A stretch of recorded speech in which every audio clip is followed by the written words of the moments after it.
రాజు తను పరిపాలించడంతో పూర్తి అయిపోదు. కన్న బిడ్డలు ఎటువంటి వారో ప్రభువుకి తన ప్రజలు ఎటువంటి వారు.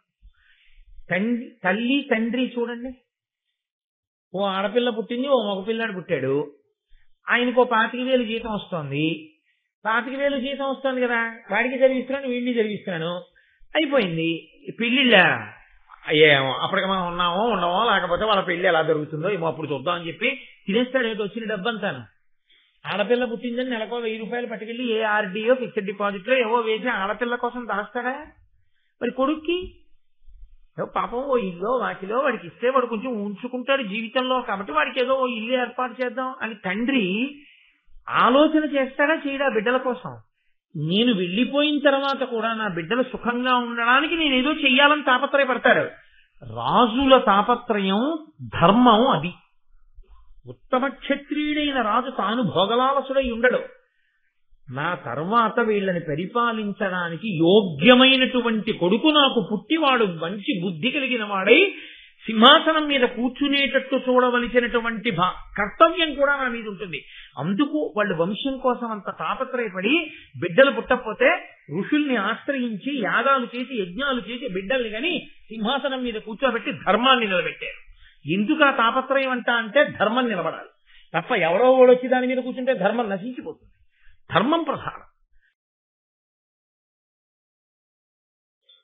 మహాభారతంలో ఒక ప్రధానమైనటువంటి వ్యక్తి, ఆయన పోషించినటువంటి భూమిక సామాన్యమైంది కాదు.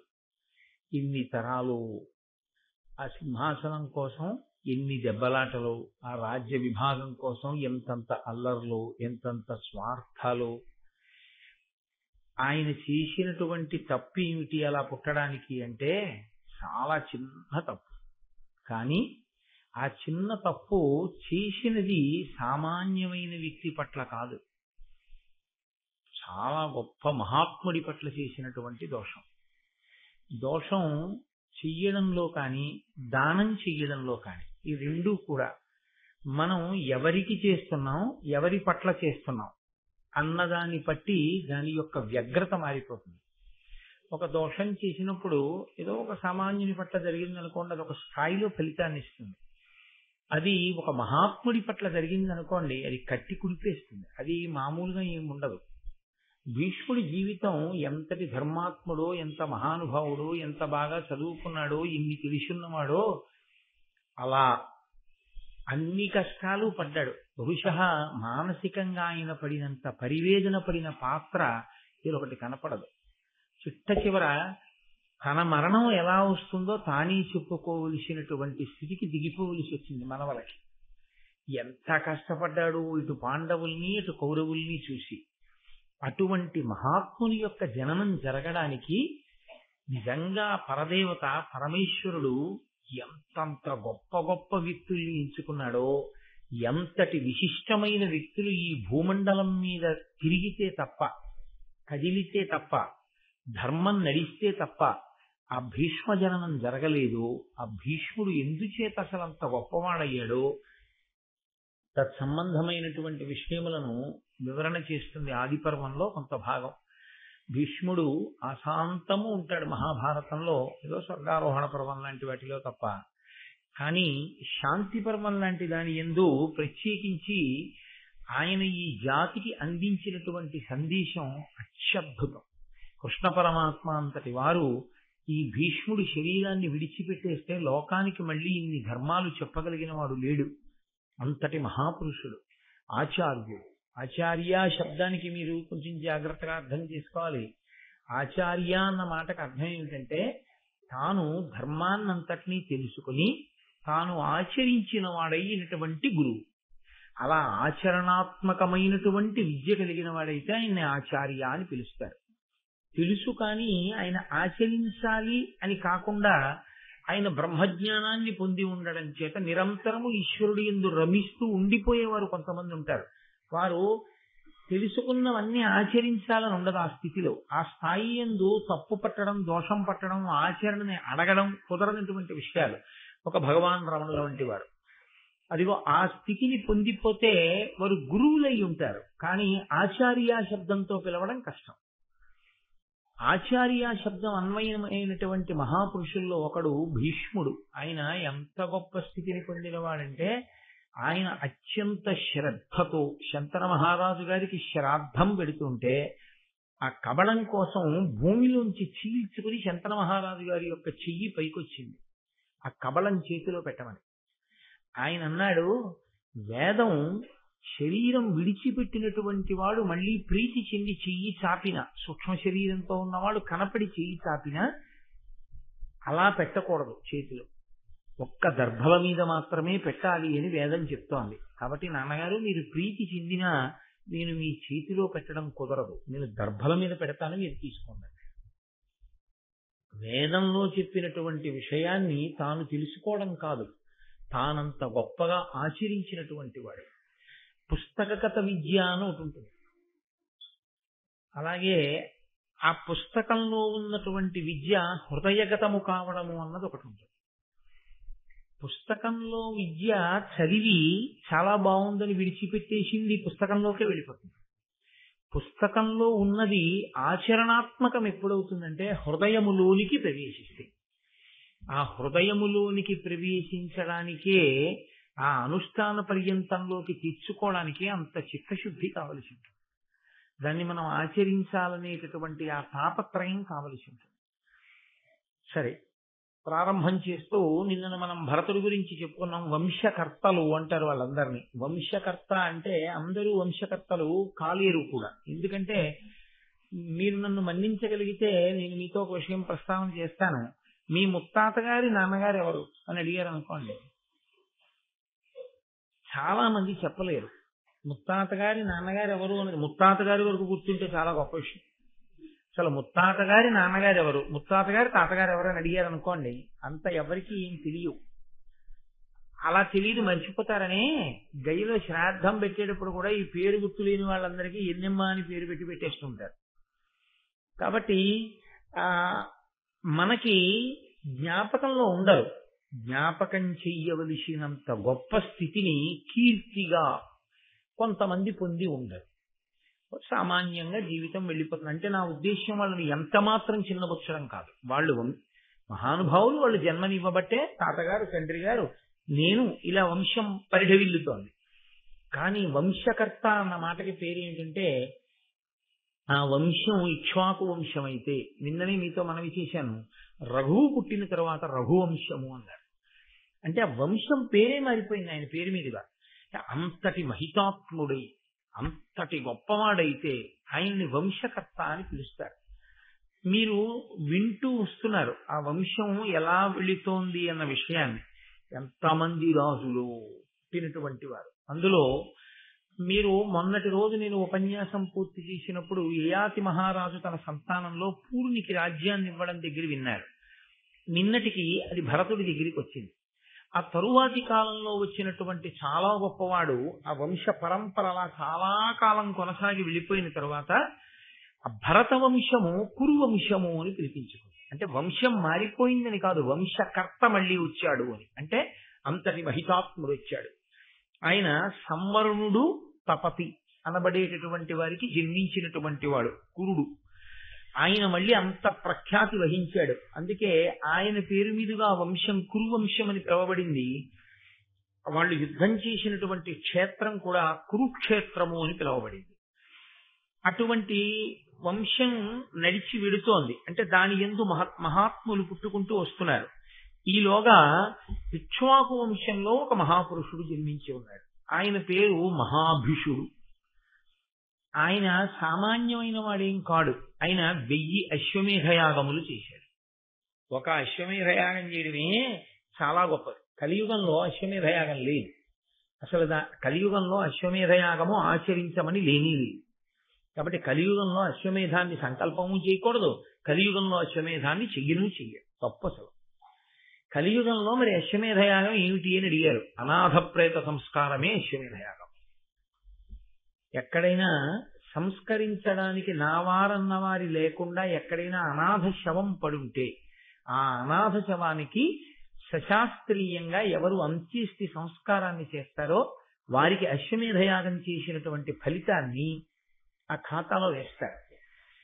అసలు చాలా ఆశ్చర్యకరమైన విషయం ఏమిటంటే, సనాతన ధర్మంలో అత్యంత గొప్పదిగా చెప్పబడిన సంస్కారములలో ఒకటి అంత్యేష్టి సంస్కారం.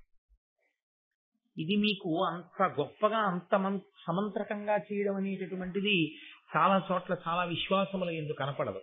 అది సనాతన ధర్మమునందు అంతర్భాగం. అందుకే దీన్ని సామాన్యులు కాదు ఆచరించడం. ఈశ్వరుడు అవతారాన్ని స్వీకరించినప్పుడు కూడా అనాథ ప్రేత సంస్కారం జరగకపోతే ఆయన ఒప్పుకోలేదు. రామచంద్రమూర్తి ఎక్కడెక్కడ అటువంటి వారితో తనకి సంఘం ఉన్నా వారికి అంత్యేష్టి సంస్కారం చేసి వెడుతుంటాడు. జటాయువుకు అంత్యేష్టి చేశాడు. రావణుడికి చెయ్యమని విభీషణుడిని ప్రోత్సహించాడు, నువ్వు చేయకపోతే నేను చేస్తాను.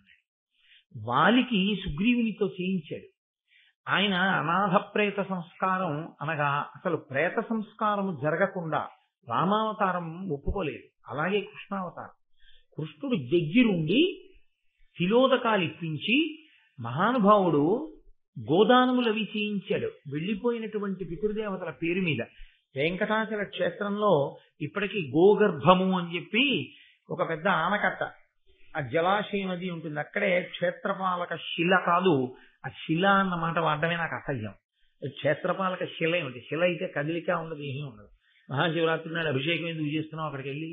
క్షేత్రపాలక శిల అయితే అది క్షేత్రపాలక శిల కాదు, క్షేత్రపాలకుడు, వెంకటాచలాన్ని రక్షించేవాడు అన్నవాడెవరో తెలుసా అండి? వెంకటాచల క్షేత్రాన్ని పరమశివుడు రక్షిస్తూ ఉంటాడు.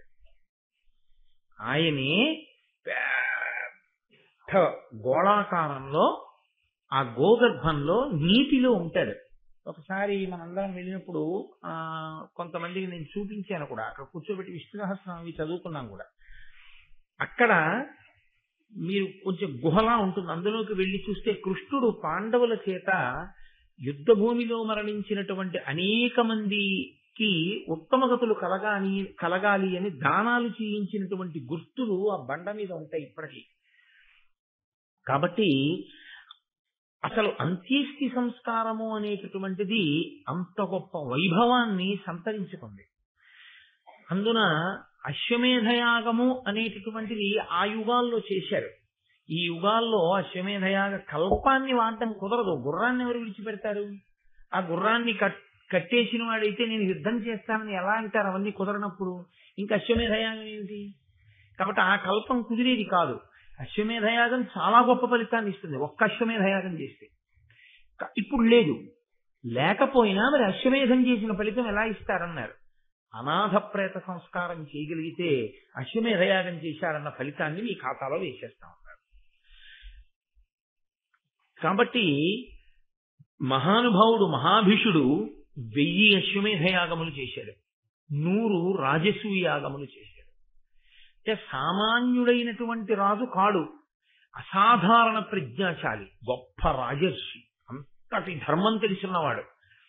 ఆయన విమానం ఎక్కి ఇంద్రసభకి బ్రహ్మసభకి వెళ్ళగలిగేవాడు. బ్రహ్మసభకి ఒక ప్రత్యేకత ఉంటుంది.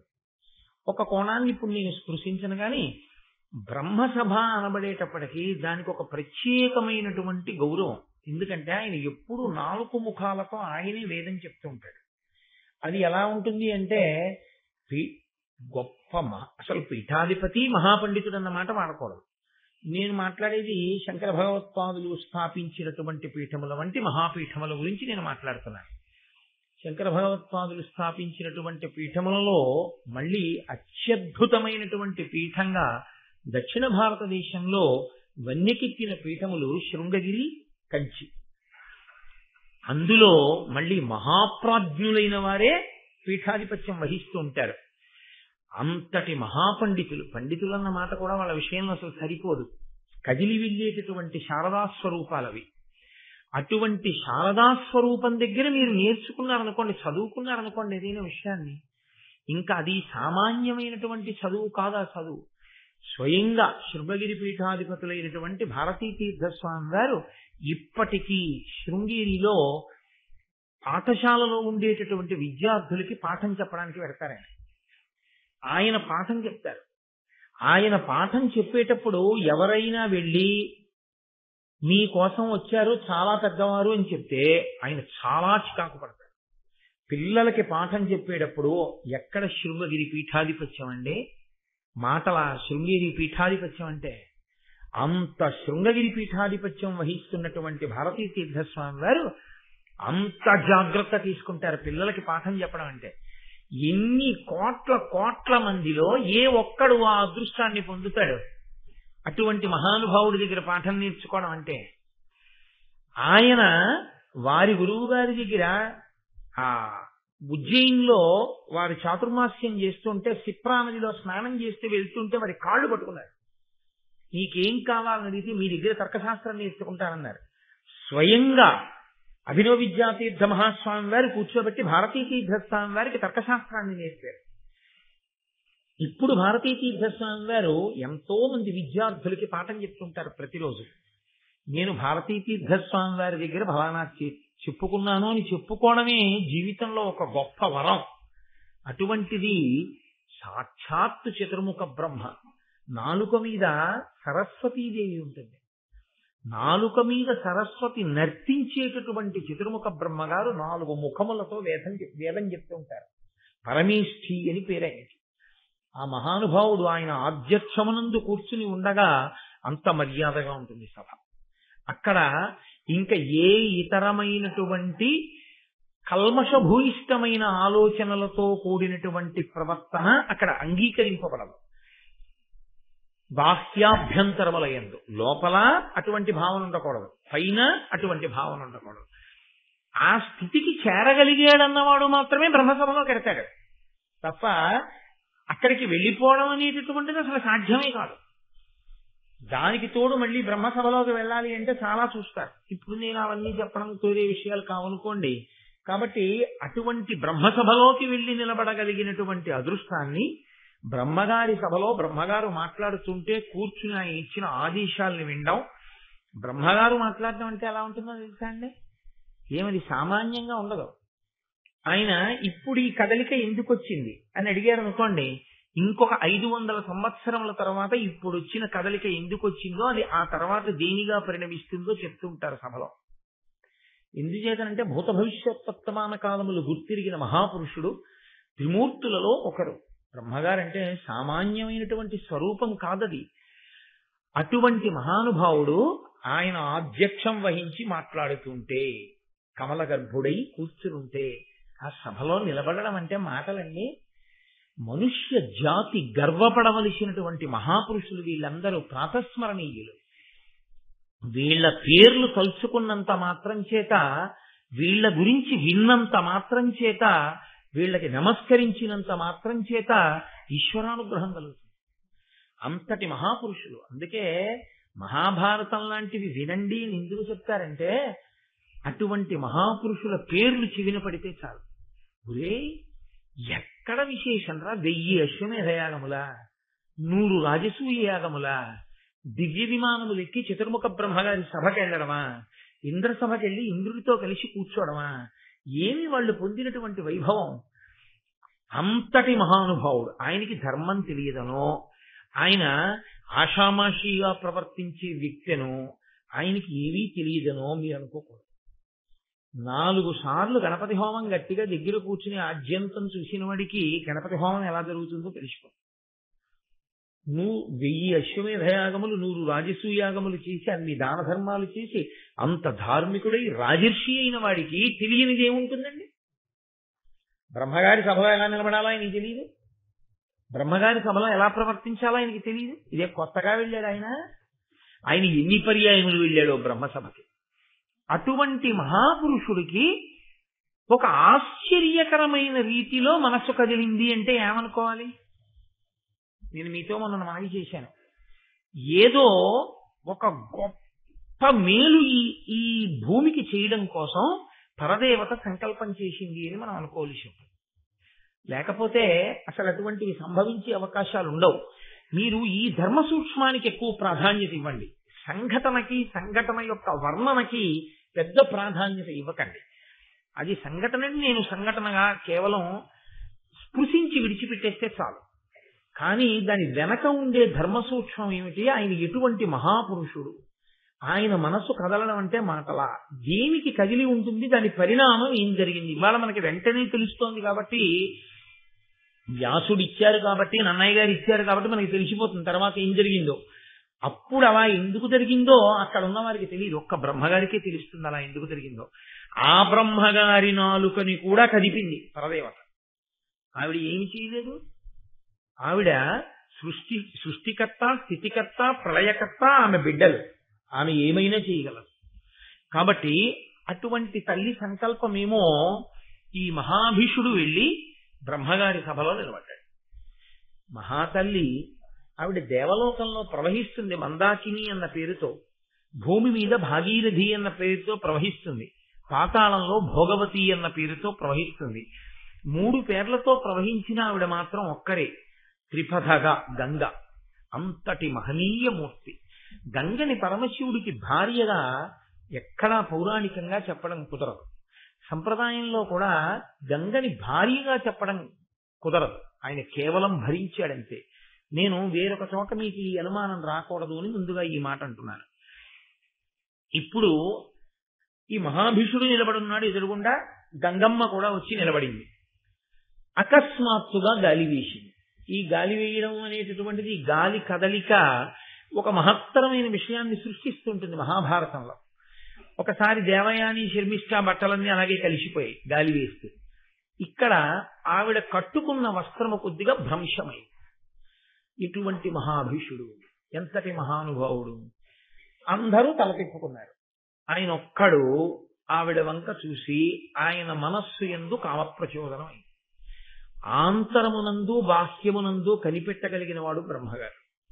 ఆయన చూసి అన్నారు, ఈ సభ యందు ఎలా ఉండకూడదో అలా ఉన్నావు, కాబట్టి నువ్వు మర్త్యలోకమునకు వెళ్ళిపో, నువ్వు భూమి మీదకి వెళ్ళి మనుష్యునిగా పుట్టు. ఏమంటే బ్రహ్మగారి నోటి వెంట రావాలంటే శిలవైపోదువుగాక అనవచ్చు. యుక్తాయుక్త విచక్షణ లేకుండా ప్రవర్తించావు కాబట్టి నీ ఒక జంతువు అయిపోదువుగాక అనవచ్చు. నువ్వు బ్రహ్మరాక్షసుడు వగుదువుగాక అనొచ్చు. ఆయన అనలేదు. ఆయన నీవు మనుష్యలోకమునందు జన్మించదవుగాక అన్నారు. అసలు ఈ అనడం వెనక పరదేవత ఉంది అని మీరు గుర్తుపట్టాలి. ఆయన బ్రహ్మగారి నోటి వెంట మాట వచ్చేటట్టు చేసింది కూడా పరదేవత అయితే, ఆ సంఘటన చేయించింది కూడా పరదేవతే అని మీరు అంగీకరించగలరు. కాబట్టి ఇప్పుడు ఆయన నోటి వెంట ఏ మాట వచ్చిందో ఆ మాటకి ఔదల దాల్చి మహాభిషుడు మర్త్యలోకమునందు అనగా మనుష్యలోకమునందు పుట్టాలి. ఆయన అన్నాడు, మీరు శాపవాక్కు విడిచిపెట్టారు, నేను తప్పకుండా ఔదల దాలుస్తాను. తప్పు ఒప్పుకోగలిగినటువంటి గొప్ప స్థితి, చిన్న తప్పు, దానికి నేను మర్త్యలోకంలో పుట్టనా అని అడగలేదు ఆయన. నిజమే, ఎందుకు కలిగిందో నా మనస్సులో అటువంటి కదలిక కలిగింది. కాబట్టి మీరు ఇచ్చిన శాపాన్ని నేను అంగీకరిస్తున్నాను, కానీ నాకు ఒక వరం కావాలి. ఇప్పుడు భూమండలంలో మహానుభావుడు, రాజర్షి, గొప్ప ధర్మాత్ముడు, వేదం చదువుకున్నవాడు, తపస్వి, మహాపురుషుడైనటువంటి వాడు ప్రతీపుడు ఉన్నాడు. ఆ ప్రతీప మహారాజు గారు ఇదిగో ఈ భరత వంశంలో వచ్చినటువంటి వాడు. ఆయన భార్య పేరు సునంద. ఆ ప్రతీపునికి నేను కుమారుడిగా పుడతాను తప్ప మీరు చెప్పినట్లుగా మర్త్యలోకానికి వెళ్ళడానికి నాకు అభ్యంతరం లేదు, కానీ ఎవరి కడుపున పడితే వాళ్ళ కడుపున పుట్టమంటే మాత్రం నేను అంగీకరించాను. ఏమి ఈ మాట ఎందుకు అనాలి? ఏ ప్రతీపుడికి పుడితే మాత్రం మనుష్యుడు కాడే అంటే కాదు. సాధారణంగా లోకంలో ఉండే నియమం ఏమిటంటే తండ్రి కలిగిన పిన్ని దానమేలా అని లోకంలో ఒక సూక్తి. అనగా తండ్రి అనేటటువంటి వాడు బ్రతికి ఉంటే ఇంకా అంతకన్నా పిన్నిది అక్కర్లేదు. తండ్రి ఎప్పుడూ ఏం ఆలోచిస్తూ ఉంటాడో తెలుసా అండి? భార్య ఒంట్లో బాగులేదు, కొడుకు ఫోన్ చేశాడు, నాన్నగారనే అమ్మ ఎలా ఉందన్నాడు.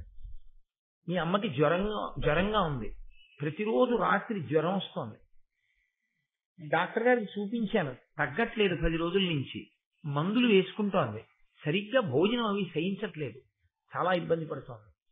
అని తండ్రి చెప్తాడా? చెప్పడు. ఎందుకు చెప్పడో తెలుసా అండి? నేను ఉన్నానుగా హాస్పిటల్కి తీసుకెళ్ళడానికి, నేను చూస్తానుగా నా భార్యని. ఇప్పుడు పాపం వాడికి ఎందుకు చెప్పడం? వాడికి చెప్తే వాడు సెలవు పెట్టుకు రాలేడు. 2 ఆ శనాదివారాలో కలిసి వస్తే వాడు రావాలి. ఇప్పుడు చెప్తే వాడు అక్కడ సరిగ్గా తింటాడో తినడో, ఏ బెంగ పెట్టుకుంటాడో, అమ్మ ఎలా ఉందో అనుకుంటాడో ఏమో. ఎందుకు వాడికి చెప్పడం? చక్కగా ఉందిరా మీ అమ్మ.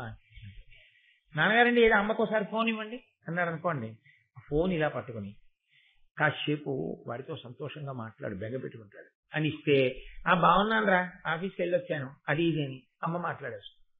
వాడు అక్కడ సంతోషంగా తిరుగుతాడు. వాడికి ఎప్పుడు తెలుస్తుంది? వాడంతటా వాడు వస్తాడు కదా, ఎప్పుడప్పుడు ఏ శని ఆదివారాలు సెలవులు వచ్చాయని వస్తాడు. వచ్చినప్పుడు వాడికి తెలుస్తుంది. తెలిసిన తండ్రి ఏమంటాడంటే, ఏం పర్వాలేదురా, తగ్గిపోతుంది అన్నారు. మనిషి అన్నాక రాకుండా ఉంటాయిరా, వస్తాయి, దానికి నువ్వు పెద్ద బెంగ పెట్టుకోక అన్నా. అంత ఏమైనా ఉంటే నేను చెప్పనా నీకంటాడు. అందుకే తండ్రి కలిగిన పిన్నిధానమేలా. తండ్రి ఉంటే సుఖాలన్నీ ఉంటాయి. తండ్రి కొడుకు సుఖపడాలి, కొడుకు సుఖపడాలి, కొడుకు సుఖపడాలి, అదే ఆలోచిస్తాడు ఎప్పుడు. కొడుకు ఎలా పోయినా పర్వాలేదు, నేను సుఖపడాలని తండ్రి అనడం. కాబట్టి అటువంటి తండ్రి ఉంటే ఆ తండ్రి గురువు అవుతాడు. ఉపనయనం చేసినప్పుడు వేరు గురువు కాదు, మొదట తండ్రియే గురువు. ఎందుకంటే ఉపనయనం చేసినప్పుడు గాయత్రి మహామంత్రాన్ని ఉపదేశం చేసేది తండ్రి. ఆ తండ్రి ధర్మాత్ముడై, ఆ తండ్రి రాజర్షి అయి, ఆ తండ్రి తపస్వి అయితే పాడైపోకూడదా అండి పిల్లలు అంటే, నేను దాని గురించి మాట్లాడడం ధర్మం కాదు. ఇప్పుడు మనం మంచిని మాట్లాడుకోవాల్సి ఉంటుంది. ఆ తండ్రి యొక్క నడవడిని చూసి తాను కూడా అలా ప్రవర్తించడానికి అవకాశం ఉంటుంది. స్వతహాగా గురువైనటువంటి తండ్రి అందుబాటులో ఉన్న కారణం చేత ఎప్పుడూ తండ్రి దగ్గర నేర్చుకోవచ్చు. తండ్రి కూడా కొడుకు వృద్ధిలోకి రావాలనే తాపత్రయం ఉండాలి, కానీ తన విద్యని ధారపోహేస్తాడు. సరికదా? తండ్రి విషయంలో ఉండే లక్షణం ఏమిటో తెలుసా అండి? చిట్ట చివరక ఆ కొడుకు చేతిలో ఓడిపోవడాన్ని గొప్ప సత్కారంగా భావిస్తాడు. తనకన్నా తన కొడుకు బాగా చెప్పాడు అనుకోండి, ఎంత సంతోషపడిపోతాడు. కాబట్టి పుత్రాది చేత్ పరాజయం, కొడుకు చేతిలో ఓడిపోవడం కూడా అంత సంతోషంగా ఉంటుంది. కనుక నేను ప్రతీప మహారాజు గారికి కొడుకుగా పుడతాను, నాకు ఈ అవకాశం ఇప్పించమన్నాడు. సంకల్పం ఏ తల్లి చేసిందో ఆ తల్లే బ్రహ్మగారి ద్వారా అనుగ్రహించవలసి ఉంటుంది. కాబట్టి వెంటనే బ్రహ్మగారికి కోపం తగ్గిపోయింది. ఆయన అన్నారు, తప్పకుండా నీవు ప్రతీపునకు కుమారుడిగా జన్మించదవుగాక. ఇప్పుడు ఈ మహాభీషుడు ఇక్ష్వాకు చంద్రవంశంలో ప్రతీప మహారాజు గారి యొక్క కుమారుడిగా పుట్టాలి అని సంకల్పం చేసుకుని బ్రహ్మసభలోంచి బయటికి వెళ్ళిపోయాడు. ఇంకా ఆయన గంగమ్మ వంక చూడలేదు. మహాభారతంలో గంగమ్మకి బ్రహ్మగారు శాపం ఇచ్చినట్లు లేదు. ఎందుకు ఇవ్వలేదు అంటే, ఆవిడ దోషం ఏముందని ఇవ్వాలి? ఆవిడేమీ లేకి ప్రవర్తన చేయలేదు, గాలి వేసింది, ఆవిడ వస్త్రం భ్రంశమైనంతవరకు. కానీ తన వైపు అలా చూసి అంత శాపానికి గురి భూమండలం మీద రాజుగా పుట్టడానికి అంగీకరించి వెళ్ళిపోతున్నటువంటి మహాభీషుని యందు గంగకి అనురాగం అవుతుంది. ఆవిడ కూడా వెనకాల వెళ్ళి, ఈయన భూమి మీద పుడుతున్నాడు కాబట్టి నేను కూడా ఇప్పుడు భూమి మీద నా అంశతో కనపడతాను, సాకారముగా నేను కనపడతాను. పాపం వెర్రివాడు నన్ను చూసి కదా ఇంత శాపానికి గురి అయ్యాడు. నన్ను ఏ దృష్టితో చూశాడో ఆ దృష్టితో చూడడం ధర్మమైపోయేటట్టుగా భార్యనవుతాడు. ఎంత ఆవిడ ఇంకొకలా కాదా ఉద్దేశం. అప్పుడు మహాభీషుడు ఏ రూపంతో ఏ పేరుతో భూమండలం మీదకి వస్తాడో ఆ రూపానికి ఆ వ్యక్తికి గంగమ్మ భార్య అయితే, అప్పుడు ఆ మహాభీషుడు ఏ పేరుతో పుట్టాడో ఆ పేరుతో గంగని భార్యగా స్వీకరించిన తరువాత ఆ దృష్టితో చూడడానికి, కామదృష్టితో చూడడానికి అభ్యంతరం రాదు. ఎందుకంటే కామము ధర్మంతో ముడిపడుతుంది. అయ్యో ఇంత దెబ్బతిన్నాడు కాబట్టి నేను కూడా అలా పెడతాను అంటే, ఆడ మనసుగా, తల్లి మనసుగా, విశాల హృదయంగా గంగ ఆలోచించి ఆవిడ కూడా ఒక నిర్ణయం చేసుకుని వెడుతోంది. ఈ వెడుతున్న సమయంలో అష్టవసువులు ఆవిడికి కనబడ్డారు. అష్టవసువులు పవిత్రాత్ములు, మహానుభావులు వాళ్ళు. ఆ అష్టవసువులు ఆవిడికి కనపడి ఆవిడితో ఒక విషయం చెప్పారమ్మా, మాకు ఒక శాపం కలిగింది, ఆ విషయాన్నంతటినీ మీకు చెప్తాం అంటే మళ్ళీ ఇంకొక చోట చెప్పవలసి వస్తుంది కాబట్టి ఇక్కడ అంత మటుకు మాత్రమే. నాకు ఒక శాపం ఉంది కాబట్టి మేము 8 కూడా ఇప్పుడు భూమండలం మీద పుట్టాలి. తల్లి, ఆ పుట్టేదేదో వాళ్ళ కడుపున వీళ్ల కడుపున పుట్టకుండా నీ కడుపున పుడతాం. అమ్మ అంగీకరిస్తావా, మమ్మల్ని కొడుకులుగా కంటావా అన్నాడు. ఈవిడెందు ఏ కోరికతో వెళుతోంది? మహాభిషుడు ఎవరిగా పుడితే ఆయనకి భార్యగా అవడానికి వెళుతోంది. భార్యగా అవడంతో ఏ ఆడదాని జీవితమైనా పరిపూర్ణత పొందినట్ట? అలా ఏ ఆడది భావన చేయదు. అమ్మా అని పిలిపించుకుంటేనే దానికి సార్థకత, పరిపూర్ణత. ఒక్క భార్యాస్థానంలో కూర్చోవడం వల్ల పరిపూర్ణత రాదు కదా. అందుకని ఎలాగో నేను అమ్మా అనిపించుకున్న నాడే సార్థకత కాబట్టి, మనుష్యుడికి భార్యనైన మనుష్యకాంతగా ఉంటాను కాబట్టి అప్పుడు అమ్మా అని పిలుచుకోవాలి. ఈ పిల్లల్ని నాకు కొడుకుల్ని చేసుకుంటే తప్పేమిటి? వసువుల్ని మంచిదేగా, మంచి కొడుకులు పుడతారు. తప్పకుండా ఆవిడ అభయం ఇచ్చేసింది. అభయం ఇచ్చేయగానే వాళ్ళు అన్నారు, అమ్మ పుట్టగానే తీసుకెళ్లి మమ్మల్ని గంగలో పడేయండి. ఆవిడ హడిలిపోయింది. ఇంతటి మహాత్ములు నాకు అడుగున పుడతారా? నేను పుట్టిన వాళ్ళందరినీ బతికెళ్ళి గంగలో పారైనా ఎందుకు అలా పారేయడం అని అడిగింది. మాకు వశిష్ఠ మహర్షి శాపం అమ్మ, భూమి మీద పుట్టాలి, పుట్టి ఉండమని లేదు, పుట్టమని ఉంది. కాబట్టి పుట్టి మాకు మత్స్యలోకంలో ఉండాలని లేదు, పుట్టగానే తీసుకెళ్లి మళ్ళీ గంగలో పడాయి. మేము మరణించి అంటే ఆ శరీరాన్ని వదిలేసి మళ్ళీ వసువులుగా వెళ్ళిపోతాం. అంటే ఆవిడండి, అమ్మా అని పిలిపించుకోవడం కేవలం మాతృత్వ సిద్ధి చేత కుదరదు. బిడ్డల్ని ప్రసవిస్తే కుదరదు. ఆ బిడ్డడు బ్రతికుండి అమ్మా అని పిలిస్తే కదూ ఆ పిలుపు యొక్క అమృతాన్ని నేను ఆస్వాదించడం. అలా పిలవడానికి ఒక్కడైనా ఉండద్దా మీలో? ఆ ఒక్కడు 3 రోజులు ఉంటాను, వారం రోజులు ఉంటాను, 3 ఏళ్ళు ఉంటాను, 5 ఏళ్ళు ఉంటానంటే ఏ తల్లి అంగీకరిస్తుందా? అలాగా ఏ తల్లి అయినా ఏం కోరుకుంటుంది? పరిపూర్ణాయుర్దాయంతో తన కొడుకు ఉండాలని కోరుకుంటుంది. కాబట్టి దీర్ఘాయుష్మంతుడై మీలో ఒక్కడు ఉండడా అని అడిగింది ఆవిడ. అడిగితే వాళ్ళన్నారు, మాయందొక్కొక్కళ్ళ తురీయాంశము దాల్చి శుభచరిత్రుండై దీర్ఘాయుష్యుండష్టమవసు భుజుడుండు నీకు ఆత్మోద్భవుడై. అమ్మా మేము 8 వసువులం కదా, 7 వసువులం మాలో ఉండేటటువంటి 4వ వంతు తేజస్సుని ఒక వసువైనటువంటి ప్రభాసుడు అని ఆయన యందు ప్రవేశపెడతాం. ప్రభాసుడు తన తేజస్సుతో మా 7 యొక్క తేజస్సులోని ఒక్కొక్క అంశతో కలిపి ఇంత తేజోమూర్తి అయి అపారమైన భుజపరాక్రమము కలిగినటువంటి వాడై దీర్ఘాయుష్మంతుడై నీ కడుపు పండి నువ్వు పొంగిపోయేటట్టుగా ఇటువంటి మహాపురుషుణ్ణి కన్నామన్న పేరు నీకు చిరస్థాయిగా ఉండిపోయేటట్టుగా నీ కడుపున అలా దీర్ఘాయుష్మంతుడవుతాడమ్మా. నీకు చాలా చాలు. నాకటువంటి కొడుకు కావాలి, మీ కోరిక నేను తీరుస్తాను, 7 పుట్టగానే గంగలో పడేస్తాను. ఇది ఎవరి వరకు తెలుసు? ఒక్క గంగకి తెలుసు, వసువులకి తెలుసు. పొడదామని వెడుతున్నటువంటి మహాభిషుడికి తెలుసా? తెలియదు. గంగ వస్తోంది పోని అన్న విషయం తెలుసా? తెలియదు. మీరు ఇక్కడే ధర్మ సూక్ష్మాన్ని జాగ్రత్తగా పట్టుకోవాలి. పైగా ఇప్పుడు తాను వెళ్ళి మహాభిషుడు ఎవరిగా పుడతాడో ఆయనకి భార్య అయిందనుకోండి, తన కొడుక్కి రాజ్యం వస్తుందని నమ్మకం ఏమిటి? తాను మహారాణి అవుతుందని నమ్మకం ఏమిటి? పైగా మీతో నేను నిన్ననే మనవి చేశాను, మహారాజ్ఞిగా కూర్చునేటటువంటి వ్యక్తి యొక్క కులగోత్రములు, ఆమె చరిత్ర ప్రజలకి తెలియాలి.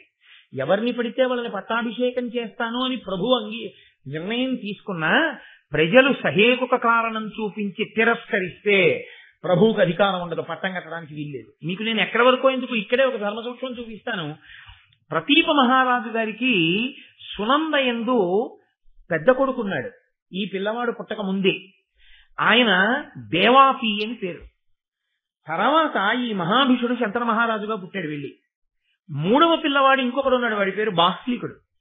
ఇందులో ఈ ప్రతీప మహారాజు గారికి ముందు పుట్టినటువంటి పెద్ద కొడుక్కి కదండి రాజ్యం ఇవ్వాలి, శంతనుడికి ఇవ్వకూడదుగా. మహాభిషుడు శంతనుడిగా 2వ కొడుకుగా కదా వెళ్ళాడు. పెద్దవాడికి ఇవ్వాలి రాజ్యం. పెద్దవాడికి రాజ్యం ఇద్దామని ఆయన నిర్ణయం చేసుకున్నాడు. చాలా మంచివాడు, యోగ్యుడు, అన్ని విధాలుగా చాలా గొప్పవాడు. ప్రతీపుడు సామాన్యుడు కాడు, మహానుభావుడు, రాజర్షి. ఇదిగో పెద్ద కొడుకు అయినటువంటి ఈ దేవాపికి నేను పట్టాభిషేకం చేస్తున్నాను అన్నాడు. అంటే ప్రజలు అన్నారు కుదరదు. ఎందుకు కుదరదు? వాడు ధర్మాత్ముడు, వాడికి ఇస్తానన్నాడు. అంటే వాళ్ళు అన్నారు అతనికి చాలా తీవ్రమైన చర్మరోగం ఉంది. అంత తీవ్రమైన చర్మరోగం ఉన్నటువంటి వ్యక్తి ప్రభువుగా కూర్చోవడానికి అర్హుడు కాడు. కాబట్టి మేము అంగీకరించాం. నేను దీన్ని ఇప్పుడు దాని గురించి పెద్ద విశేష వ్యాఖ్యానం దాని గురించి అక్కర్లేదు. కాబట్టి ఇంత చర్మ వ్యాధి ఉన్నవాడిని మేము ఒప్పుకోమన్నారు. అంటే ప్రతీప మహారాజు గారు ఎంత ధర్మాత్ముడంటే ప్రజలు ఒప్పుకోలేదని తీసేశాడు. నీకు ఇవ్వట్లేదురా రాజ్యం అన్నాడు. అంటే ఆయన ఇక నేను ఎలాగో రాసరికం చెయ్యను కదా, నాకు ఇతర భోగములు అక్కర్లేదని తపస్సు చేసుకోవడానికి వెళ్ళిపోయాడు. అందుకని రెండో వాడికి ఇచ్చారు. మరి మూడో వాడు రాజ్యం కోసం భాగానికి రాలేదా అని మీకు అనుమానం రావచ్చు. బాస్త్రీకునికి మేనమామ గారి సామ్రాజ్యం వచ్చింది. అందుకని ఆయన మేనమామ గారి దగ్గరికి వెళ్ళిపోయాడు. శంతన మహారాజు గారికి ప్రతీప మహారాజు గారి రాజ్యం అంతా శంతనుడికి వచ్చింది. ఇప్పుడు ఈ శంతన మహారాజు గారు అయితే నేను సంస్కృత భారతంలోంచి కొంత కలిపి చెప్తున్నాను. మీరు ఇంటికి వెళ్ళి అన్నయ్య గారి భారతం ఒకటి చూశారనుకోండి, నేను చెప్పినటువంటి విశేషాలు కొన్ని మీకు ఆంధ్ర భారతంలో కనపడవు. ఎందుకంటే నేను కొన్ని సంస్కృత భారతంలో కూడా చెప్తున్నాను మీకు ఈ విశేషాలు. కాబట్టి ఇప్పుడు ఈ శంతనుడిగా వచ్చాడు మహాభిషుడు. మీరు బాగా జ్ఞాపకం పెట్టుకోవాలి ధర్మం ఎలా నడుస్తోంది అన్నదాని విషయంలో. మహాభిషుడు శంతనుడిగా వచ్చినప్పుడు ఆయనకి తెలుసు నేను మత్స్యలోకంలో పుడుతున్నాను ప్రతీపునికి కొడుకుగా. గంగ వస్తోంది నాకు భార్యగా అన్న విషయం తెలుసా? శంతనుడికి తెలియదు. మరి గంగ శంతనుడికి భార్య ఎలా అవడం? గంగ శంతనుడికి భార్య అవ్వడం అంత తేలికైన విషయం కాదు. ఇప్పుడు ఆవిడ భార్య అవ్వాలంటే ఎలా భార్య అవడం కుదురుతుందో ఆ మార్గాన్ని ఆవిడే ఎంచుకో. లేదు పరదేవతే అలా అనుగ్రహం చేసింది ఆశ్చర్యకరంగా. ప్రతీప మహారాజు గారు గంగానది ఒడ్డున కూర్చుని గొప్ప తపస్సులో ఉన్నాడు. ఉండగా ఈ గంగానది స్త్రీ రూపాన్ని ధరించి వచ్చి ప్రతీప మహారాజు గారి వంక చూసి, నువ్వు ఇంద్ర సమానుడివయ్యా, కాబట్టి నేను నీ తొడ మీద కూర్చుంటున్నాను, నువ్వు నన్ను భార్యగా స్వీకరించు అంది. అని ఏను జహ్నుకన్య ఇంద్ర సమాన నీ సద్గుణాములకు సంతసిల్లి భానుతేజ నీకు భార్యగా వచ్చితి ఇష్టమున పరిగ్రహింపు నన్ను అన్నాడు. ఏను జహ్నుకన్య, నేను జహ్ను యొక్క కూతుర్ని. జహ్ను తాగి కుడిచివిలోంచి విడిచిపెడితే జాహ్నవి అయింది ఆవిడ. కాబట్టి నేను జహ్నుకన్యని. ఓ ఇంద్ర సమాన అంటే ఇంద్రునితో సమానమైన వాడా, నీ సద్గుణావళులకు సంతసిల్లి భానుతేజ, నీ సద్గుణాలు విని నేను చాలా సంతోషించాను, నువ్వు నన్ను భార్యగా స్వీకరించు అని ఆయన కుడి తొడ మీద వెళ్లి కూర్చుంటే ప్రతీపుడు కళ్ళు విప్పి చూశాడు.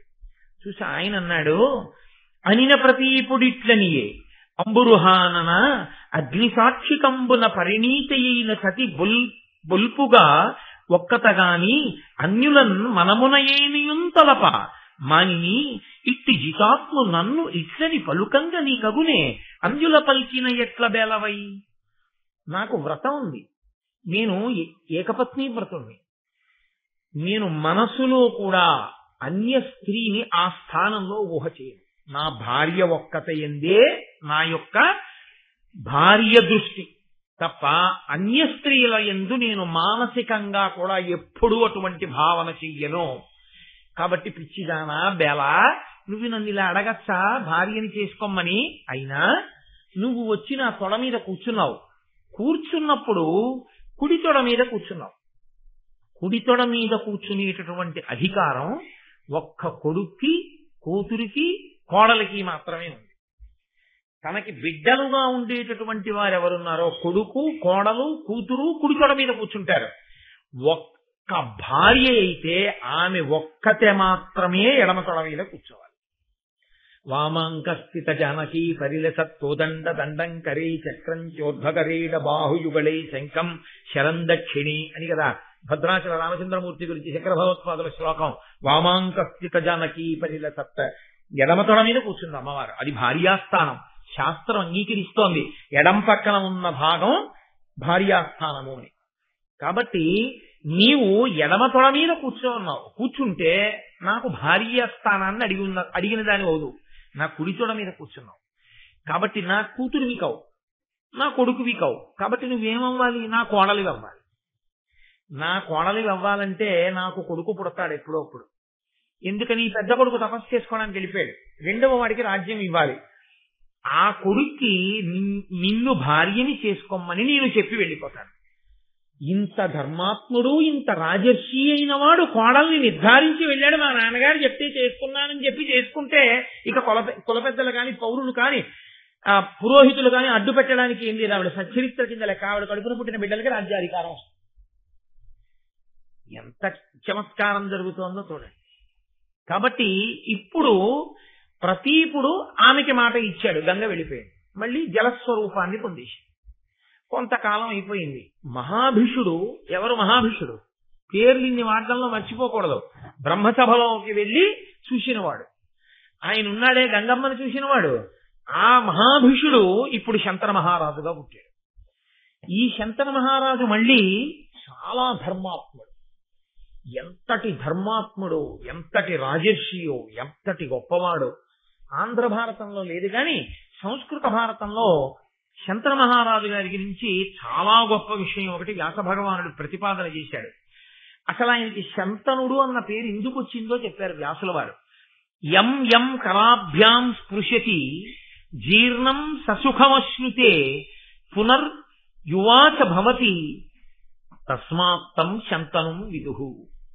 ఆయన శంతన మహారాజు గారు అలా వెడుతూ ఉండగా ఎవరైనా తల ముగ్గుబుట్టలైపోయినటువంటి ఒక వృద్ధుడు కనపడితే శంతన మహారాజు గారు తన రెండు చేతులతో వృద్ధుణ్ణి పట్టుకుని ఒకసారి ఆయన వంక చూస్తే వెంటనే అతడికి యవ్వనం వచ్చేది. అంతటి ధర్మాత్ముడు, అంతటి తపస్వి, అంతటి రాజర్షి, అంతటి మహానుభావుడు శంతనుడు. ఎందుకు శంతనుడు అంత గొప్పవాడు కాగలిగాడు? మహాభీషుడు శంతనుడిగా వచ్చాడు. ఎక్కడికి పోతుంది ఆ వైభవం? కాబట్టి ఇంతటి మహాత్ముడై ఉన్నాడు ఆయన. ప్రతీప మహారాజు గారు శంతనుణ్ణి పట్టాభిషేకం చేసి తాను వానప్రస్థానికి వెళ్ళిపోతున్నాడు భార్య సునందతో కలిసి. వెళ్ళిపోతూ ఎంత గొప్ప పేర్లండి అసలు. ఆ సునంద ఎంత అందమైన పేర్లు. ఏమిటో పుస్తకాలకి పేర్లు అని వెతుకుతారు. మహాభారతం చూడండి, లలితా సహస్రం చూడండి, ఎన్ని గొప్ప గొప్ప పేర్లు దొరుకుతాయో. అసలు మనకున్న ప్రామాణిక గ్రంథాలు పోయాయి. ఏ పేరు పెట్టుకుంటే అందమైన పేరో, ఏ పేరు పెట్టుకుంటే మనకు అభ్యున్నతి కలుగుతుందో ఆ పేర్లన్నీ వదిలేశాం. అక్కర్లేని పేర్లు ఏవో కొన్ని అక్షరాలు కలిపి దానికి అర్థం ఉందో లేదో కూడా తెలియదు. నన్ను ఈ మధ్య ఎవరో ఒక ఆయన అడిగారు కూడా, అసలు దీనికి అర్థం ఏమైనా ఉందండి? ఏమీ అర్థం లేదు బాబు, తప్పు కూడా అలా పెట్టుకోవడం అని చెప్పాను. అందుకని అలాంటి పేరు ఒకటి చూపెట్టుకుంటారు.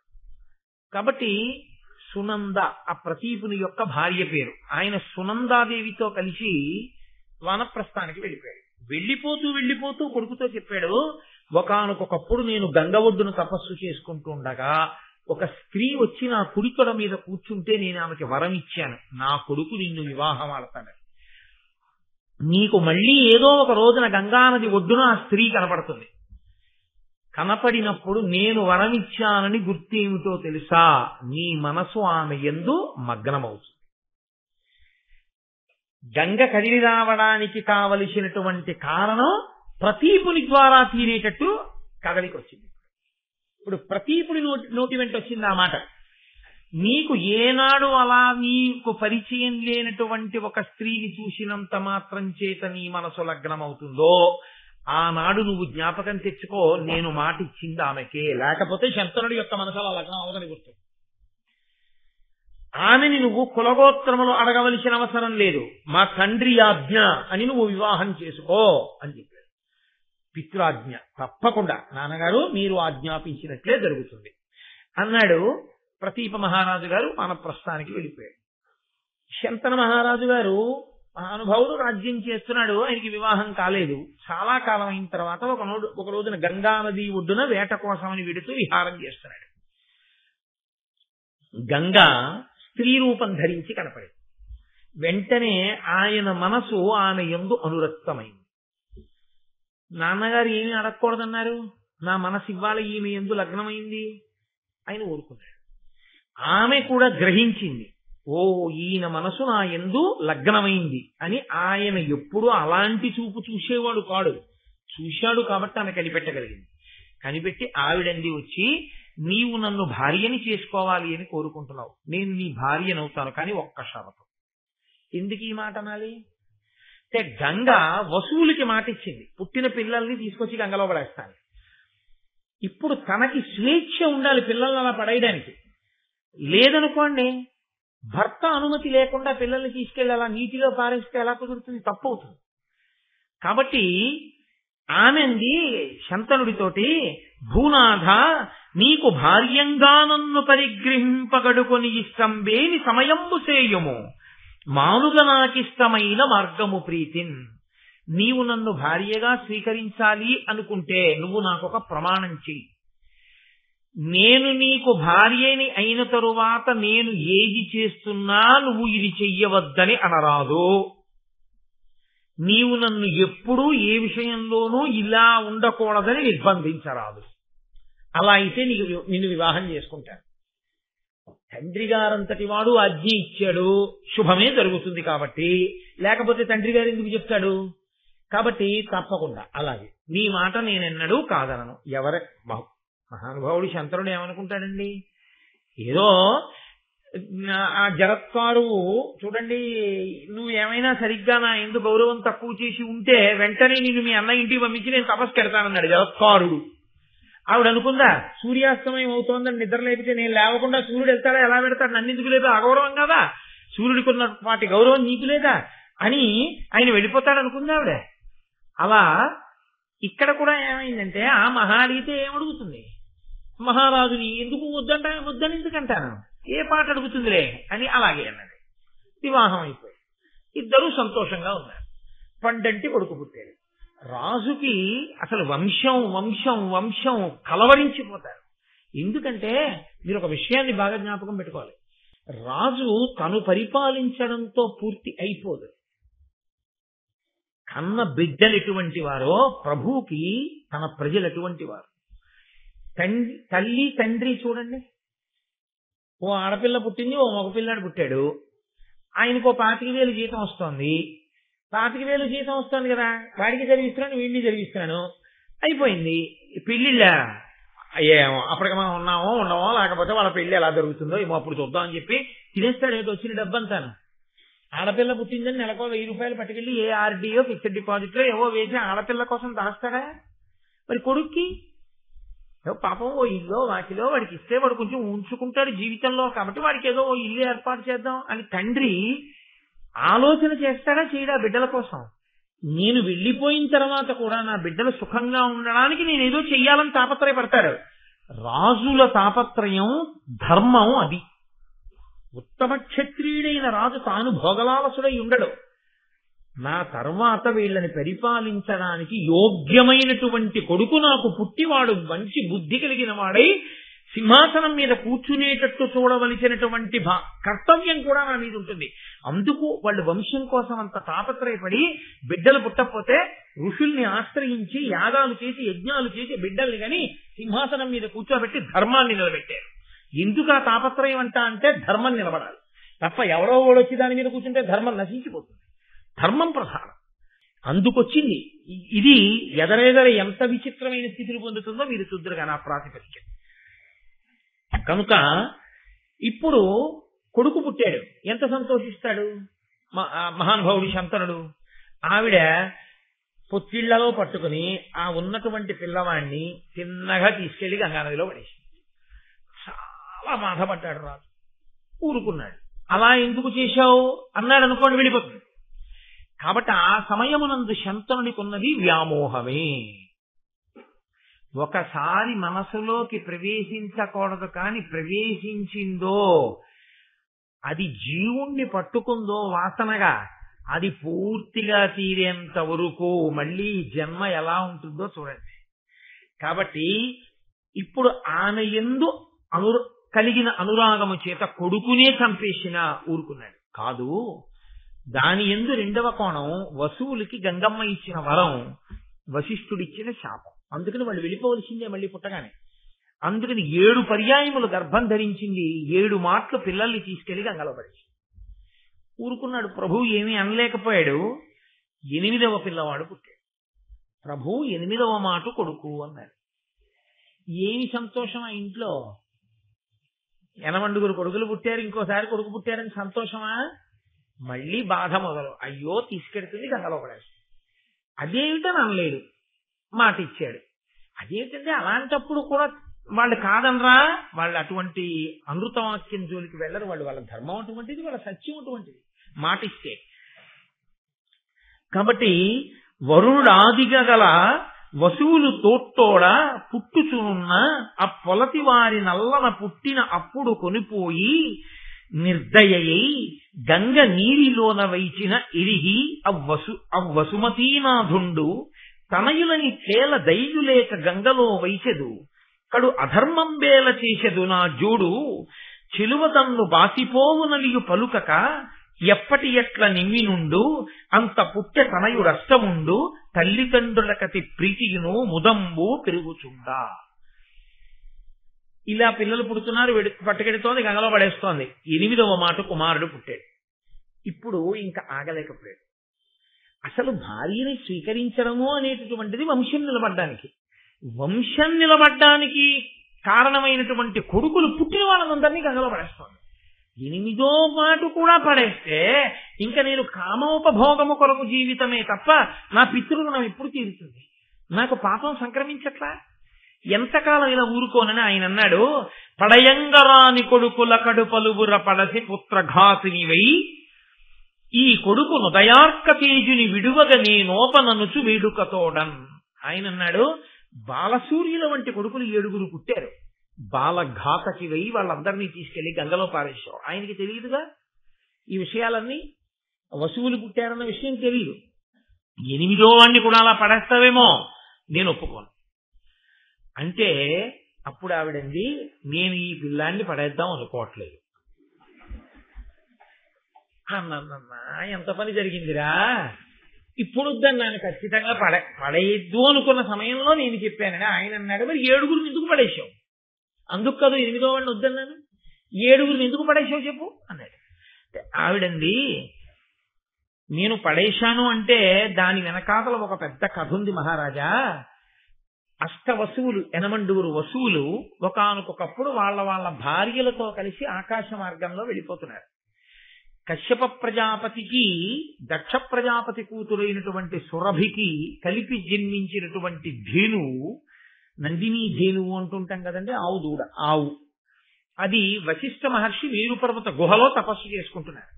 ఆయనకి హవ్యకవ్యములు అంటారు. అంటే ఈ యజ్ఞయాగాది క్రతువుల యందు కావలసినటువంటి ద్రవ్యముగా, ప్రధాన ద్రవ్యముగా ఆ ఆవు పాలు, ఆవు పేడ, ఆవు పెరుగు, ఆవు నెయ్యి, పంచగవ్యాలు అన్ని ఆవులోంచే వస్తాయి. అవి లేనినాడు ఎవరేం చేయగలరు?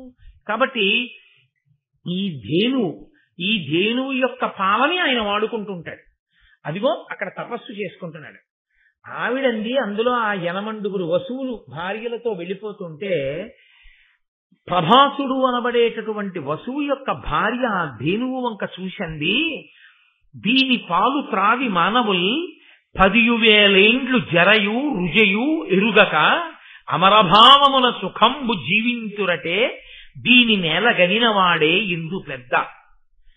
ఇదిగో ఈ ఆవుందే, ఈ ధేనువు, ఆ వశిష్ఠ మహర్షి యొక్క ధేనువు, దీని పాలు ఎవరైనా తాగారో 10,000 సంవత్సరములు వృద్ధాప్యం రాదు, రోగం రాదు, యవ్వనంతో సంతోషంగా ఉంటారు. ఇంత గొప్ప ధేనువు, దీని పాలు ఇంత గొప్పవి. నిజంగా లోకంలో ఎన్నో ఉండి ఐశ్వర్యవంతులం అంటారు, కానీ ఇలాంటి ధేను ఎవరికి ఉందో వాడే గొప్పవాడు అని ఊరుకుంది ఆవిడ. ఆవిడండి, భూలోకంలో ఉషీనర అనబడేటటువంటి రాజ్యం ఉంది.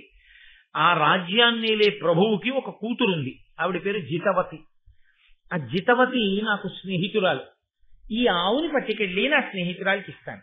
ఈ ఆవు పాలు మా స్నేహితురాలు తాగి అదిగో 10,000 సంవత్సరములు యవ్వనంతో రోగం లేకుండా ఉంటుంది. ఎంత గొప్ప కానుకిచ్చావే అని సంతోషిస్తుంది. మీరు వసువు కదా, గొప్పవారు కదా, వెళ్ళి ఆ దూడం తీసుకురండి. ప్రభాసుడు ఏం చెప్పాలి? అది వశిష్ఠ మహర్షి యొక్క ధేనువేది, నేను తీసుకురావడం ఏమిటనాలి. కాదనలేకపోయాడు, అదొక బలహీనత. వెళ్ళి ఆ ధేనువును అపహరించి తీసుకొచ్చాడు. తీసుకుని వచ్చి ఇంకా పట్టుకెళ్లి ఉశీనర రాజ్యానికి వెళ్ళి ఆవిడికి ఇవ్వనే లేదు. ఎవరికిద్దామనుకున్నాడో ఆ జితవతికి. ఈలోగానే వశిష్ఠ మహర్షి తిరిగి వచ్చాడు. ఏది ధేనువు అని అడిగాడు. ధేనువు ఎవరో ఎత్తుకుపోయారు అన్నాడు శిష్యుడు. ఆయన వెంటనే యోగ దృష్టితో చూశారు ఎవరో తీసుకెళ్లారు. అష్టవసువులలో మిగిలిన 7 చెప్పలేదు. తప్పురా, అదేమిట్రా ధేనువుని తీసుకురావడం ఏమిట్రా అనలేదు, వాళ్ళు ఊరుకున్నారు. కాబట్టి ఇప్పుడు ఆయన అన్నాడు, ఈ 80 వసువులు భూలోకమనందు జన్మించెదరుగాక. వాళ్ళకి అర్థమైంది, శాపవాక్కు విడిచిపెట్టాడు. 80 పరుగు పరుగున వచ్చి వశిష్ఠ మహర్షి యొక్క పాదాల మీద పడ్డారు. అటువంటి మహానుభావుడు పట్ల చేసిన చిన్నాపచారం కూడా కట్టి కుడిపేస్తుంది. అందుకే లోకంలో ఎప్పుడు ఏం చెప్తారో తెలుసా అండి, పెద్దల జోలికి వెళ్ళకండి, పెద్దల జోలికి వెళ్ళకండి అని చెప్తారు. ఎందుకంటే అది కట్టి కుడపడం ప్రారంభం చేసింది అనుకోండి, మీరు ఎక్కడికి వెళ్ళినా తప్పుకోలేదు.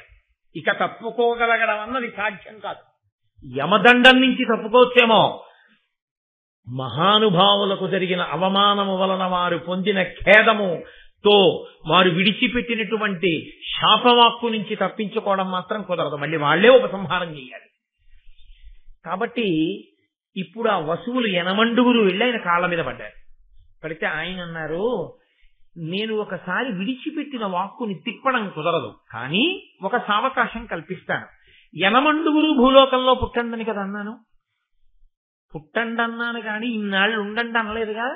మీకు అక్కడ ఉండడం ఇష్టం లేకపోతే మాయ కమ్ముతుంది అని మీరు అనుకుంటే పుట్టగానే శరీరం వదిలిపెట్టి వచ్చేయండి. కానీ పుట్టగానే శరీరం విడిచిపెట్టడం మీ చేతిలో ఉండదుగా. మనుష్యుడిగా పుట్టాక, మనుష్యునిగా పుట్టిన తరువాత శరీరం విడిచిపెట్టడం అన్నది మీ అంతా మీరుగా విడిచిపెట్టడం కుదరదు. పసిపిల్లాడిగా ఉంది మిమ్మల్ని అలా చంపేసే తల్లి దొరకాలి, లేకపోతే తండ్రి దొరకాలి. అలాంటి వాళ్ళు ఉంటే వెతుక్కోండి అని దాంట్లో అంతరార్థం. ఏ తల్లి చంపుతుంది పుట్టగానే పిల్లల్ని? దయాళువై ఉండాలి.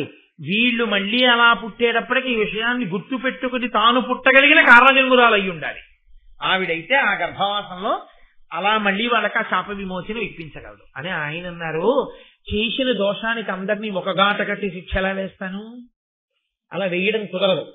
కాబట్టి ఇందులో 7 పుట్టగానే మరణించవచ్చు. అసలు ఈ ధేనువుని ఎత్తుకుపోయిన వాడు ఉన్నాడే ప్రభాసుడు, వాడు మాత్రం పుట్టగానే మరణించడానికి వీల్లేదు. వాడు దీర్ఘాయుష్మంతుడు అవ్వాలి. ఇది కూడా పరదేవతానుగ్రహమే, నోటి వెంట ఆ మాట రావడం. అక్కడ వరకు బాగుంది. అప్పుడు అది శాపం ఎలా అయిందండి? ఆయన ఏమన్నారో తెలుసా? వాడు సంతతి లేనివాడు కావాలి. అక్కడ వచ్చింది భీష్మాచార్యుల వారి జీవితం. అన్ని మలుపులు అక్కడ తిరగడం మొదలైంది. సంతత లేని వాని జీవితమునందుండేటటువంటి వైక్లభ్యములను ఇప్పుడు నేను వర్ణించడం సభాముఖంగా నాకు ఇష్టం లేదు. కాబట్టి ఎంత పెద్ద శాపవాక్కు వచ్చి పడిపోయిందో చూడండి. ధేనువు దూడని కదూ అపహరించావు, ఒక ఆవు యొక్క దూడని. నీకు బిడ్డలు లేనితనం ఏమిటో తెలియాలి. నా బిడ్డ లాంటిది ధేనువు. దాన్ని తీసుకుపోయినప్పుడు నేను ఎంత పరివేదన పడ్డానో, పిల్లలు లేని నువ్వు అంత బాధపడాలి. కాబట్టి బిడ్డలు లేకుండుగాక, దీర్ఘాయుష్మంతుడు వగుదువుగాక. కష్టాలు చూడడానికి పనికొచ్చింది ఆయన దీర్ఘాయుష్యాన్ని, మహానుభావుడు. కానీ అంతటి ధర్మాత్ముడు. ఏమి భీష్ముడు, ఆయన పేరు చెప్తేనే 2 చేతులు ఎత్తి నమస్కరించాలి, అంతటి మహానుభావుడు. కాబట్టి ఒప్పుకున్నాడు ప్రభాసుడు. 80 వసువులు బయలుదేరారు. అందుకునయ్యా ఎవరు చెప్తున్నారు ఈ విషయాలన్నీ? గంగ శంతన మహారాజుతో చెప్తోంది. పుట్టిన వాళ్ళు 7 వసువులు. వశిష్ఠ మహర్షి శాపం ప్రకారం వాళ్ళు వెంటనే శరీరం వదలాలి.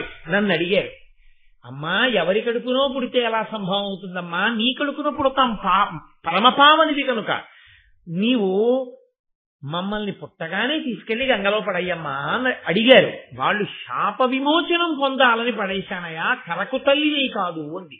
8వ వాడు దీర్ఘాయుష్మంతుడు కావాలిగా, అందుకని పడయ్యాలనుకోవట్లేదు.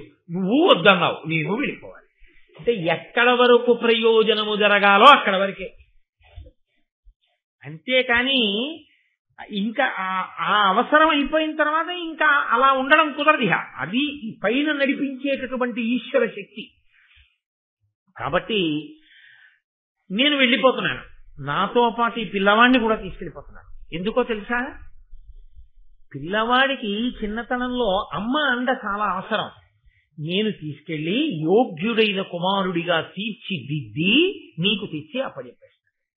మంచి కొడుకుని కన్న తండ్రి అని నువ్వు పొంగిపోదు గాని ఎవరైనా భార్యను ఎందుకు స్వీకరిస్తారు? ఒక సంతానం కోసం స్వీకరిస్తారు.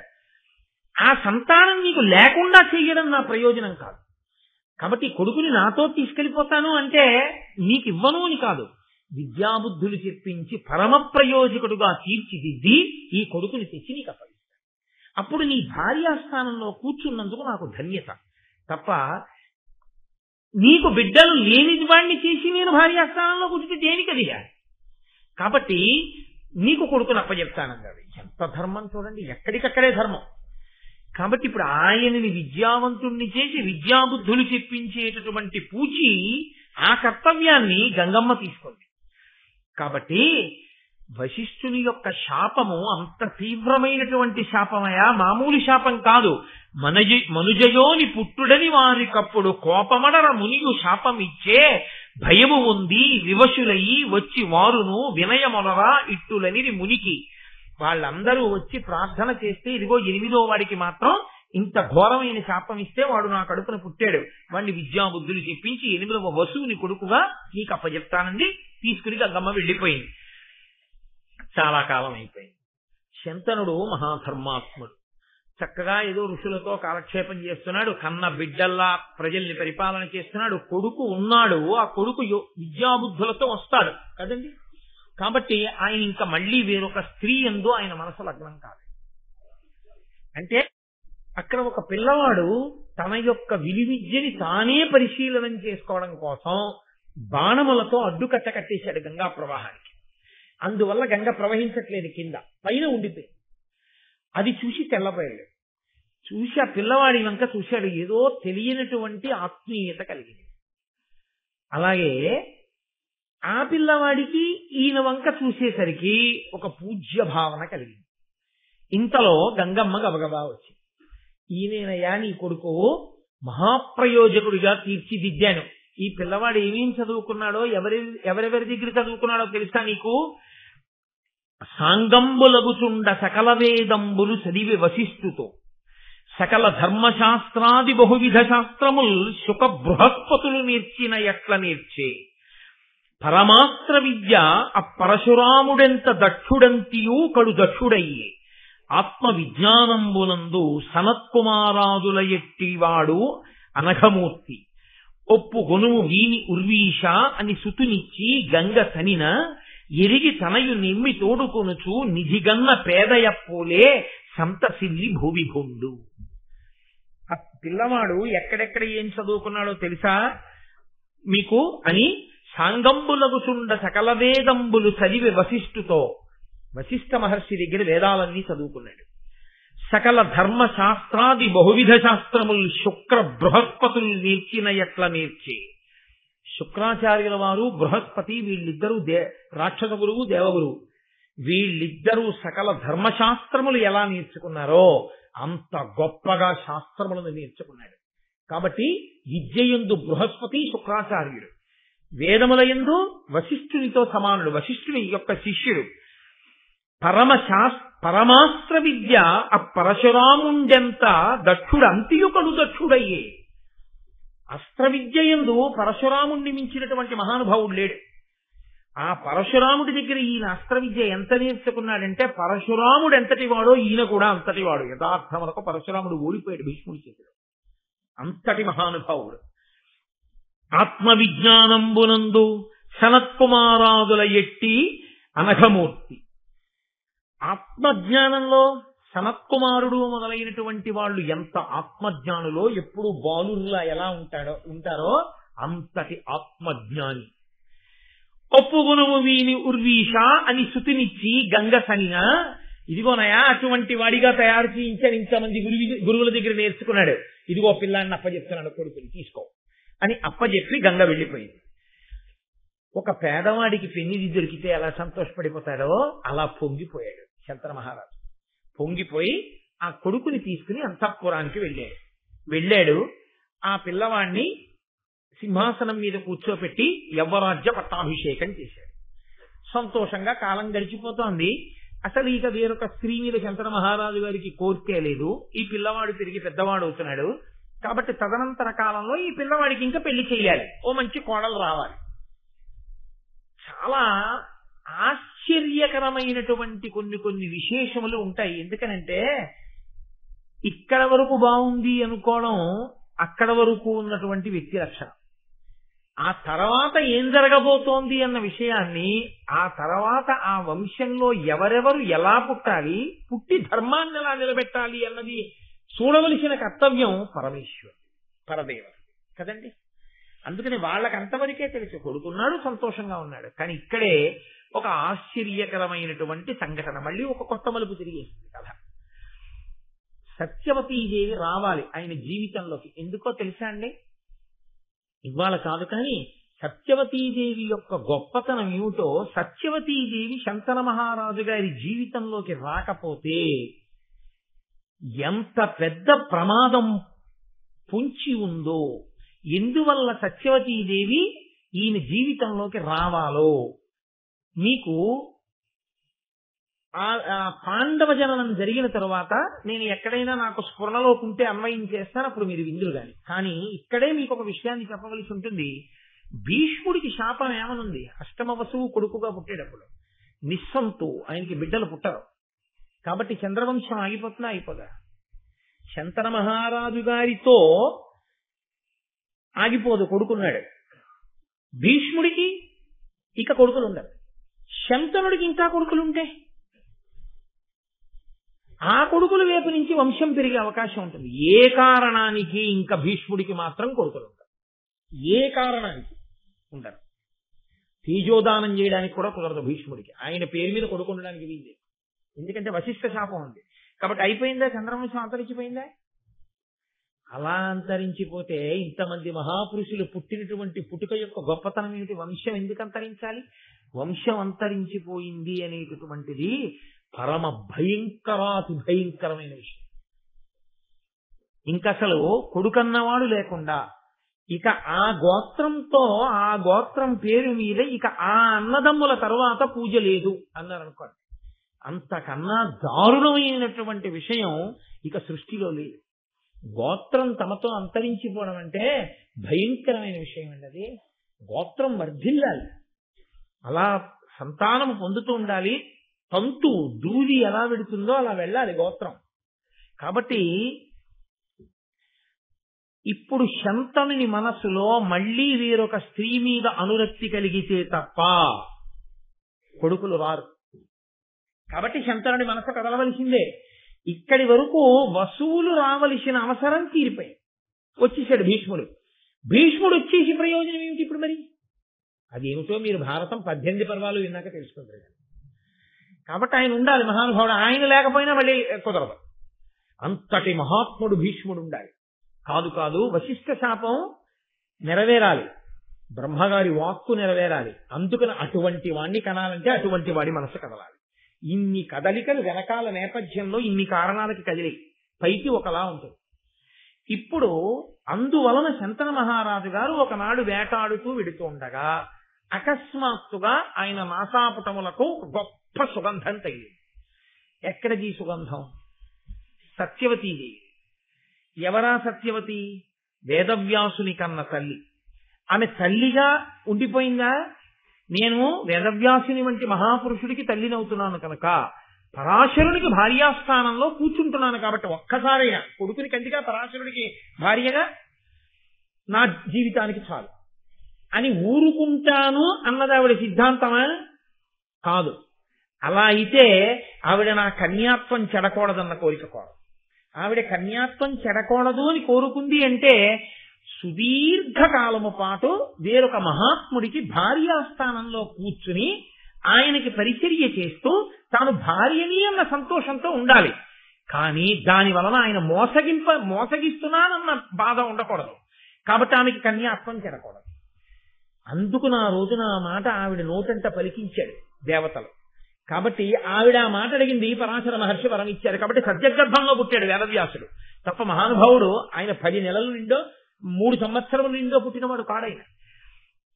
ఆమె కన్యగానే ఉంది కాబట్టి ఆమె భర్త కోసం ఎదురు చూస్తోంది. ఎవరు భర్త కావాలి? ఇది ఎప్పుడో నిర్ణయింపబడింది అన్న విషయం మీకు ఎదర తెలుస్తుంది. ఎలా తెలుస్తుందో మీరే చూద్దురు గాని. కాబట్టి ఇప్పుడు శంతన మహారాజు గారి యొక్క నాసాపుటములకు ఆ సువాసన తగిలింది. ఒక రాజుకి ఓ సువాసన తగిలితే అబ్బా ఎంత బాగుందో అంటాడండి. రాజులకున్న భోగముల కన్నానా ఏమైనా లోకంలో, కానీ ఆ వాసన ఆయనని ఆకర్షించింది. అది కదలిక.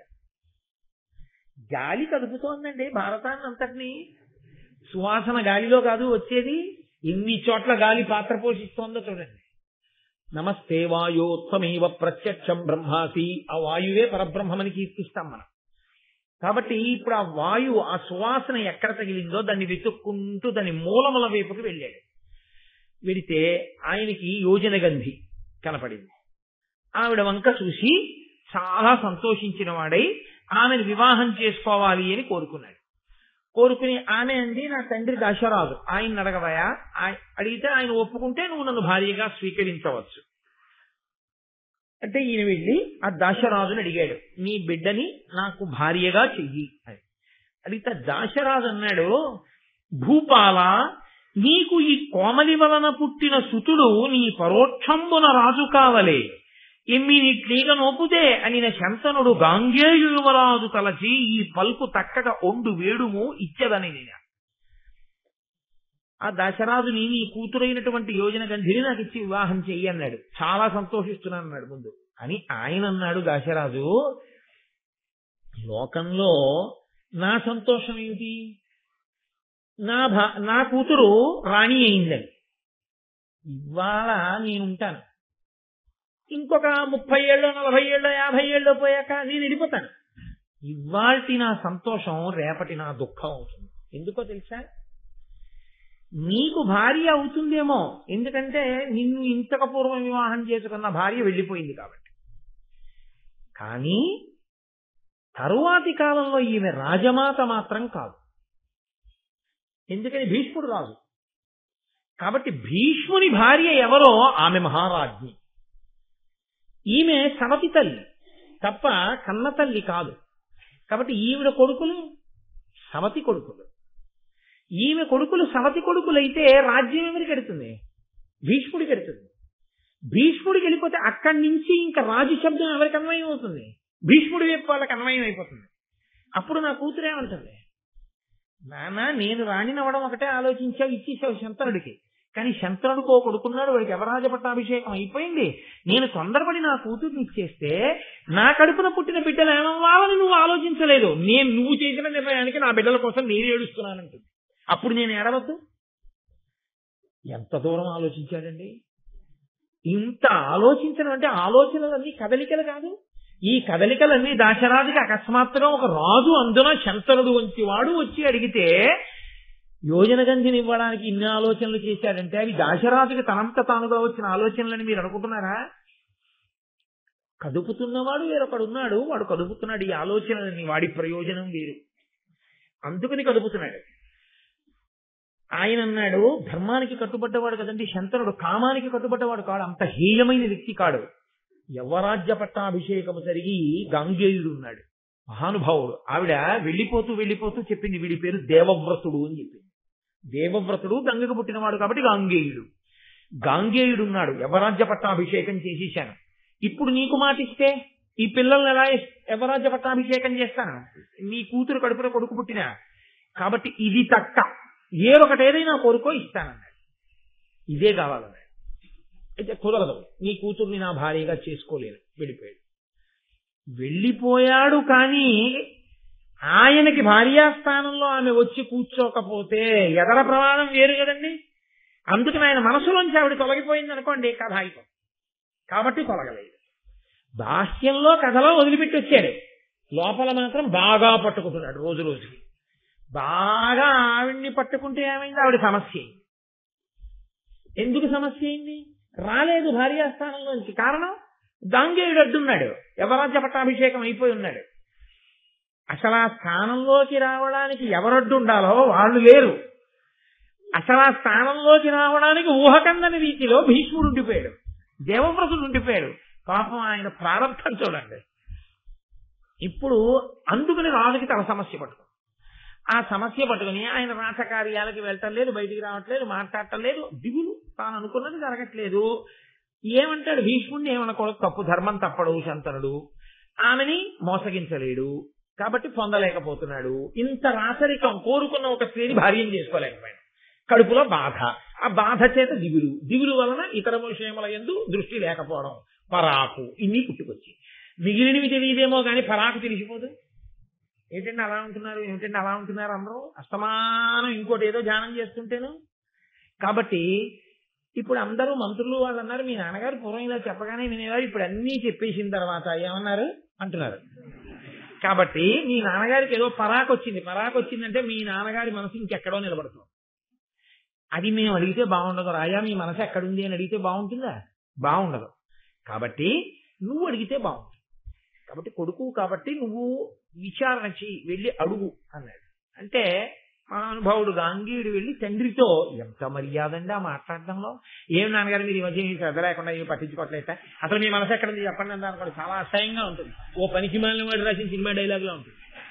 తండ్రి మీద, నాయనమ్మ మీద, అమ్మ మీద, తల్లి మీద ఎవరిని ఎలా పిలవాలో, ఎవరిని ఎలా పలకరించాలో, ఎవరితో ఎలా మాట్లాడాలో కూడా తెలియకుండా పశువు ప్రవర్తించినట్టు అసహ్యకరంగా తల్లి మీద, తండ్రి మీద డైలాగు రాసి వచ్చినటువంటి డబ్బుతో జీవించగలిగిన హేయమైన జీవితానికి దిగజారిపోయిన వాడు రాయగలడేమో, నన్నయ్య గారు రాయగలడు. కాబట్టి గాంగేయుడు తండ్రి దగ్గరికి వెళ్ళి అన్నాడు, భవదభిరక్షిత క్షితికి బాధయునర్పగనోపునట్టి శాస్త్రవ నివహంబు లేదు, వసుధా ప్రజకెల్లా అనంత సంతతోత్సవముల రాజులెల్ల అనిశంబు విధేయుల నీకు ఇట్లు మానవ వృషభేంద్ర ఎలుకో మన పరితాపము పొందియుండగన్. ఆయన అన్నాడు, నాన్నగారండి మీ చేత రక్షింపబడుతున్నటువంటి ఈ భూమండలంలో ఎక్కడా కూడా ఎవ్వరూ కూడా కుంది లేరు, బాధగా లేరు. మరి మీరెందుకు బాధపడుతున్నారు నాన్నగారండి? ప్రజలందరూ సంతోషంగా ఉన్నారు, ప్రతిరోజు ఉత్సవం చేసుకుంటున్నారు. మిగిలినటువంటి వాళ్ళందరూ కూడా, రాజులందరూ కూడా మీకు వశవర్తులై ఉన్నారు, విధేయులై ఉన్నారు. కాబట్టి దేనికి బెంగ నాన్నగారండి? మీరు ఏ కారణానికి బెంగ పెట్టుకుంటున్నారు? మీ దృష్టికోణంలో ఆలోచించగలిగిన వాడు నేను ఒక్కనే. ఒక రాజు దేనికి బాధపడవలసి ఉంటుందో ఆ కారణాలు చెప్పాడు. అంటే మీరు ఆలోచించండి, ఆ రోజులలో రాజులు దేని కొరకు బాధపడ్డారు? తన ఇంట్లో తన కొడుకు ఏదో ఇబ్బంది వచ్చిందని బాధపడ్డం కాదు, తను పరిపాలించే భూమండలంలో ఎక్కడ ప్రజలు బాధపడుతున్నా తన కుటుంబంలో వాళ్ళు బాధపడినట్టు బాధపడిన వాళ్ళు. కాబట్టి ఎవరు బాధపడటం లేదు కానీ అనగానండి, మరి మీరు ఎందుకు బాధపడుతున్నారు? ఒక రాజు ధర్మాన్ని గాంగేయుడు ఆవిష్కరిస్తున్నాడు, మీరు ధర్మమూర్తిగా ఉన్నారు. నాన్నగారు మరి దేనికి మీరు బాధపడుతున్నట్టు తెలియట్లేదు, నాకు చెప్పవలసింది అని అడిగాడు. ఆయన అన్నాడు శంతనుడు, వినవయ్యా, ఏకపుత్రుడు అనపత్యుడు ఒక్క రూప అని ధర్మములను విని నీకు తోడు పుత్రుల అనగా పడయంగ నిష్టమైనది నాకు. ఇది ఇప్పుడు కొత్తగా చమత్కారంగా ఆయన దృష్టిలోకి వచ్చిన ఆలోచన. ఇన్నాళ్ళు లేనిది ఇప్పుడు వచ్చింది. ఎంత విచిత్రం చూడండి. ఆయన అంటున్నాడు, వినవయ్యా, నాకు ఎందుకు వచ్చిందో తెలుసా బాధ? ఒక్కడే కొడుకున్నాడని. ధర్మశాస్త్రంలో ఒక్క కొడుకున్నా కొడుకులు లేకపోయినా సమాన స్థాయిలో ఉంటుంది. ప్రధానంగా ఎవరికో తెలుసా అండి? అలాగని ఇప్పుడు అకస్మాత్తుగా అందరూ దాని గురించి బెంగపెట్టుకోవాల్సిన అవసరం ఏం లేదు. ఎందుచేత నేను ఈ మాట అంటున్నానంటే, ఒక్క కొడుకు ప్రత్యేకించి ఆ రోజులలో ఎందుకు ఇబ్బందికరమైంది అంటే, క్షత్రియులు యుద్ధాలకు వెళుతూ ఉంటారు. ఏమో ఎట్నుంచి యుద్ధంలో ఎలా ఉంటుందో తెలియదు. జరగరానికి జరిగింది అనుకోండి, సింహాసనానికి మళ్ళీ ఉత్తరాధికారి లేకుండా పోతాడు, ఇబ్బంది వస్తుంది. కాబట్టి ఒకరికన్నా ఎక్కువ కొడుకులు ఉండాలి, పైగా ఒకరికొకరు తోడై ఉండే అవకాశం ఉంటుంది. రేపు పొద్దున తను వెళ్ళిపోతాడు. ఓ ఇద్దరో ముగ్గురో కొడుకులుంటే వాళ్ళిద్దరు ముగ్గురు కలిసి కట్టుగా ఉండి శత్రువు మీద దండయాత్ర చేయడానికి అవకాశం. రాజు చెడితే అట్నుంచి వస్తారు సాధారణంగా. ఓ ఇద్దరో ముగ్గురో ఉంటే ఓ డీటెయిల్స్ ఎవరైనా వస్తే ఓ డేటా వెళ్తారు. కాబట్టి ఒక్కడివే అయిపోయావు కొడుకు అని బెంగగా ఉంది. కాబట్టి నాకు ఎందుకో ఇంకా కొడుకుల్ని కంటే ధర్మము అని అనిపిస్తాం. జన వినుత అగ్నిహోత్రంబును సంతానమును వేదములు ఎడతెగగా జన ఉత్తమ వంశజులకు ననిరి మహాధర్మ నిపుణులైన మునీంద్రుల్. ఉత్తమమైనటువంటి ధర్మం కలిగినటువంటి వంశంలో పుట్టిన వాళ్ళు ఎప్పుడూ కూడా ఇవి ఆగిపోకుండా పరాకుతో ఉండాలి. ఏవి? అగ్నిహోత్రంబును. నేను మీతో మనవి చేశాను కదా, తండ్రి గారి అగ్నిహోత్రం నుంచి తన వివాహం అవుతున్నప్పుడు అగ్నిహోత్రాన్ని వెలిగిస్తాడు.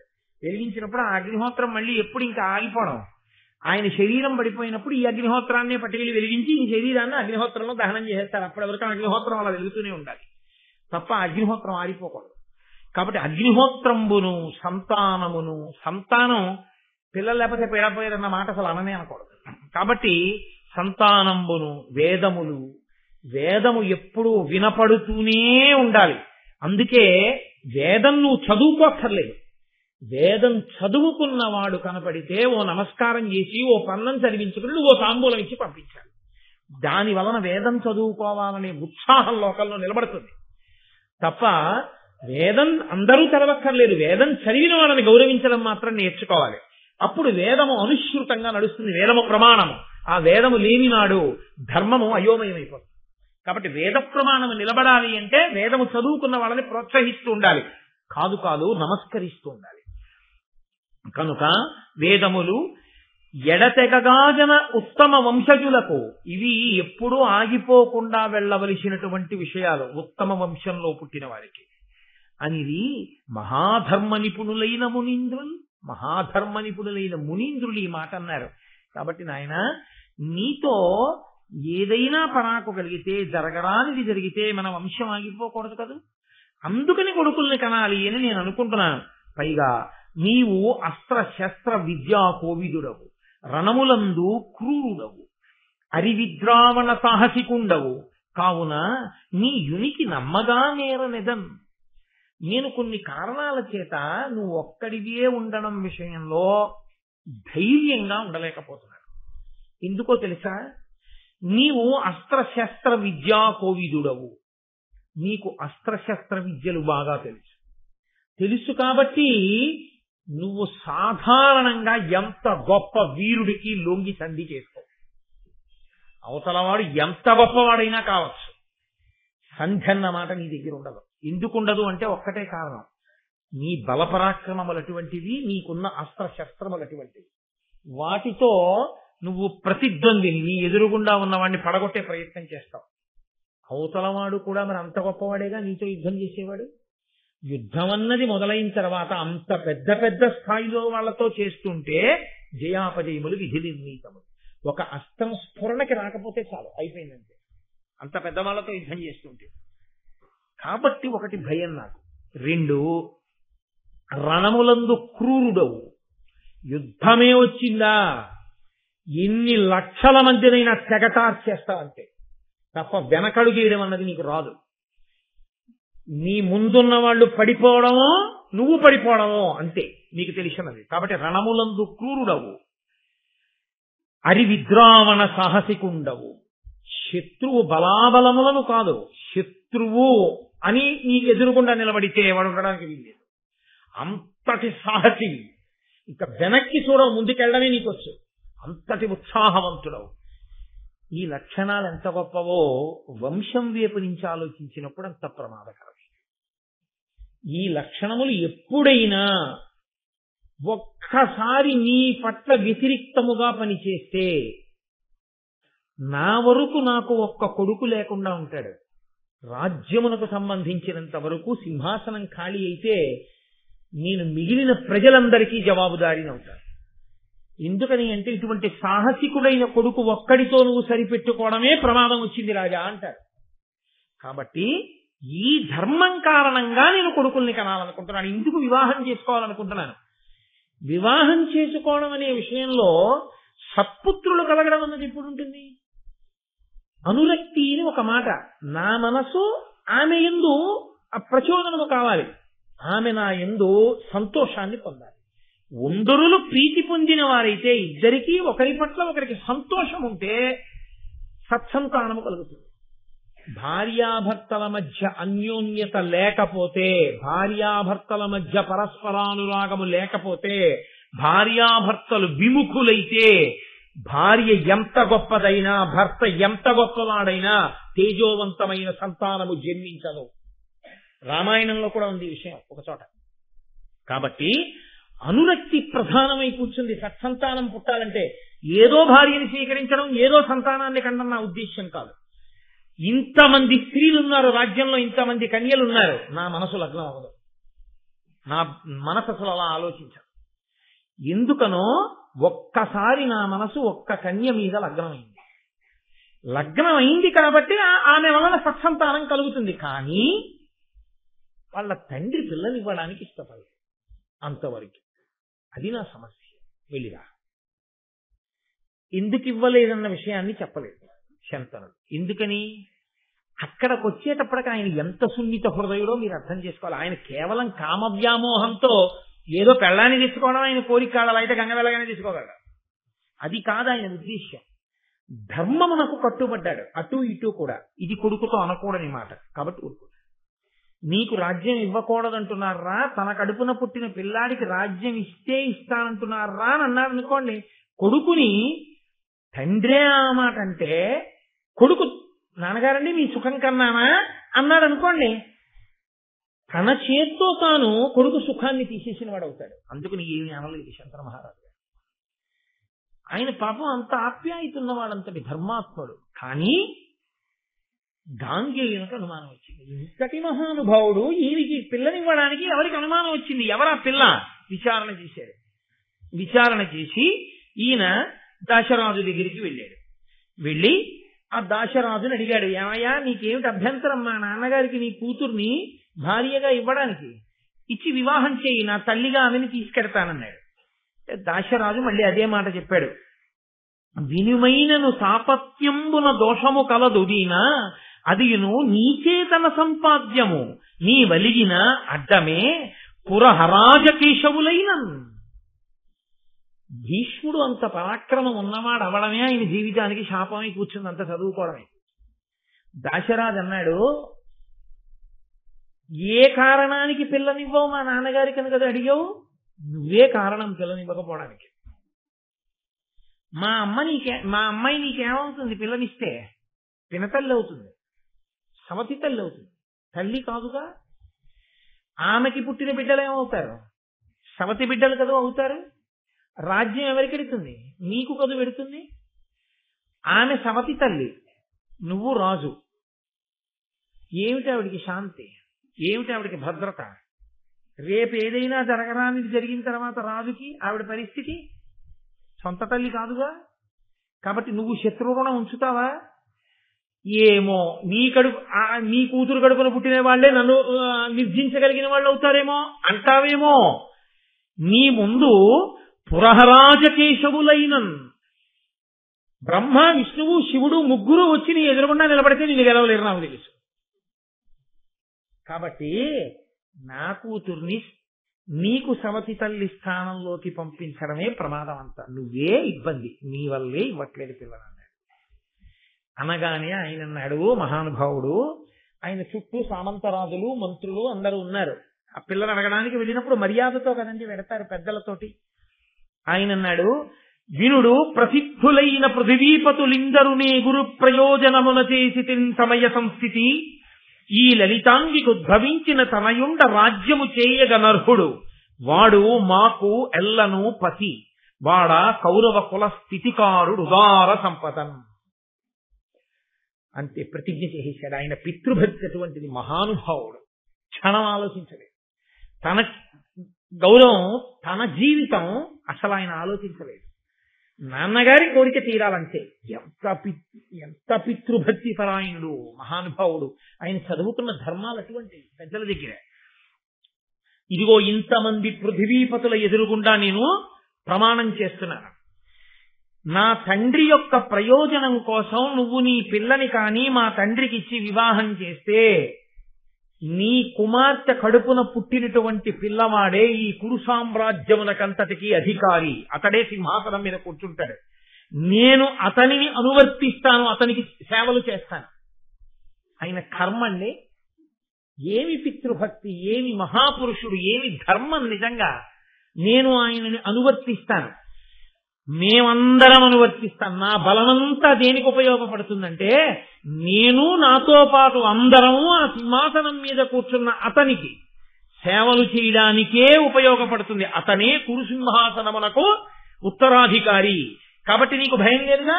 ఇప్పుడు నీ అమ్మాయిని మా నాన్నగారికి అంటే దశరథుడు అన్నాడు, నీవఖిల ధర్మవిదుడవు కావున నీకిట్ల చేయగా దొరకొనియన్ భావి భవత్ సుతులు ఇట్టిరే నీవు నీ విహిత స్థితియు సలుప నేర్తురే అని నన్ను. మంచిదే, ఎంత ధర్మాత్ముడివి, తండ్రి కోసం సింహాసనం వదిలేశావు, బాగుంది. మా అమ్మాయిని మీ నాన్నగారికి ఇచ్చి వివాహం చేస్తాను, మా అమ్మాయికి పిల్లలు పుడతారు, ఒకడిని తీసుకెళ్లి సింహాసనం మీద కూర్చోబెడతారు, నీకు పిల్లలు పుడతారు.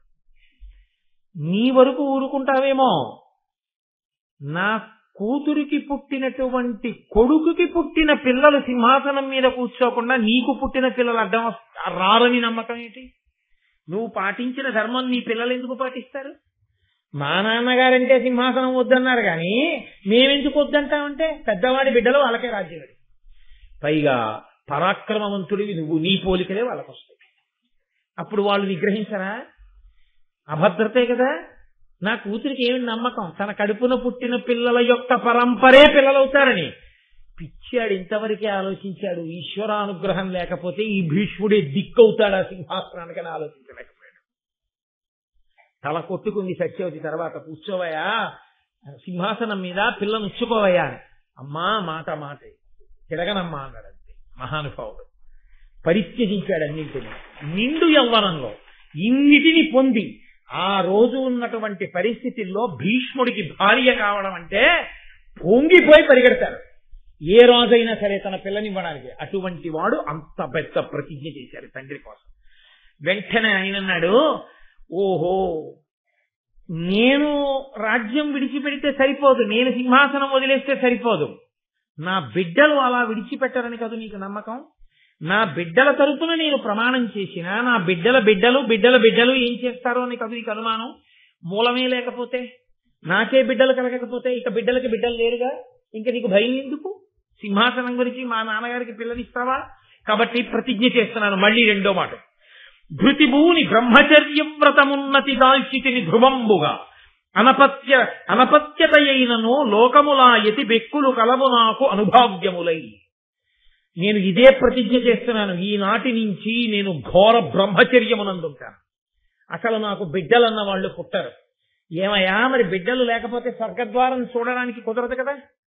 కాబట్టి నువ్వు ఉన్నత లోకాలకి వెళ్ళవుగా ఎన్ని పుణ్యకర్మలు చేసినా. మరి నీ జీవితానికి ఇబ్బంది రాదా అంటావేమో. నేను చదువుకున్న చదువు, నేను చేసిన తపస్సు వలన నేను అనుభవించడానికి కావలసినన్ని లోకాలు నాకున్నాయి ఇప్పటికీ. కాబట్టి నాకు ఆ స్వర్గం కూడా అక్కర్లేదు, మా నాన్నగారి సంతోషమే నాకు కావాలి. కాదు, వశిష్ఠుడి శాపం అనుభవంలోకి వస్తోంది ప్రతిజ్ఞ రూపంలో. బిడ్డలు ఉండకూడదు కదా శాపం. ఆయన నోటి వెంటే ప్రతిజ్ఞ చేసేశాడు. చేసి నేను బ్రహ్మచారిగా ఉండిపోతాను, ఇస్తావా పిల్లని? అయ్యో పరమ సంతోషంగా ఇచ్చేస్తానంట. అనగానే ఆయన మీద పుష్పవృష్టి కురిపించారట దేవతలు, ఋషులు అందరూ. తండ్రి కోసం, ధర్మం కోసం సుఖాన్ని విడిచిపెట్టి లోకంలో ఎవడైనా ఏదైనా విడిచిపెట్టేవాడు ఉంటాడు. ఒకటి ఇంత ఐశ్వర్యాన్ని విడిచిపెట్టడం, రెండు అసలు సంసారమే అక్కర్లేదని చెప్పి ఇన్ని ఉన్నా తనకి భార్య అక్కర్లేదని బ్రహ్మచర్యంలో ఉండిపోవడం. ఇది సామాన్యమా? కాబట్టి అంతటి మహానుభావుడయా ఈ భీష్ముడని ఆయన మీద పూలదల్లు కురిపించారు. అమ్మా రామ్మ అన్నాడు. సత్యవతీదేవిని రథం ఎక్కించుకున్నాడు. ఎక్కించుకుని తీసుకొస్తున్నాడు. దశరథుడు అన్నాడు, నాకు ఈ విషయం నా కూతురు శంతన మహారాజుకే భార్య అవుతుందని ఎప్పుడూ తెలుసు. ఎలా తెలుసని అడిగాడు. ఉపరిచర వసువు నాకు వచ్చి చెప్పాడు. అందుకే నేను అసిత వంశంలో పుట్టినటువంటి దేవలుడు అడిగినా నా పిల్లని ఇవ్వలేదు. ఎవరి ఉపరిచర వసువు? మీరు మరిచిపోకూడదు.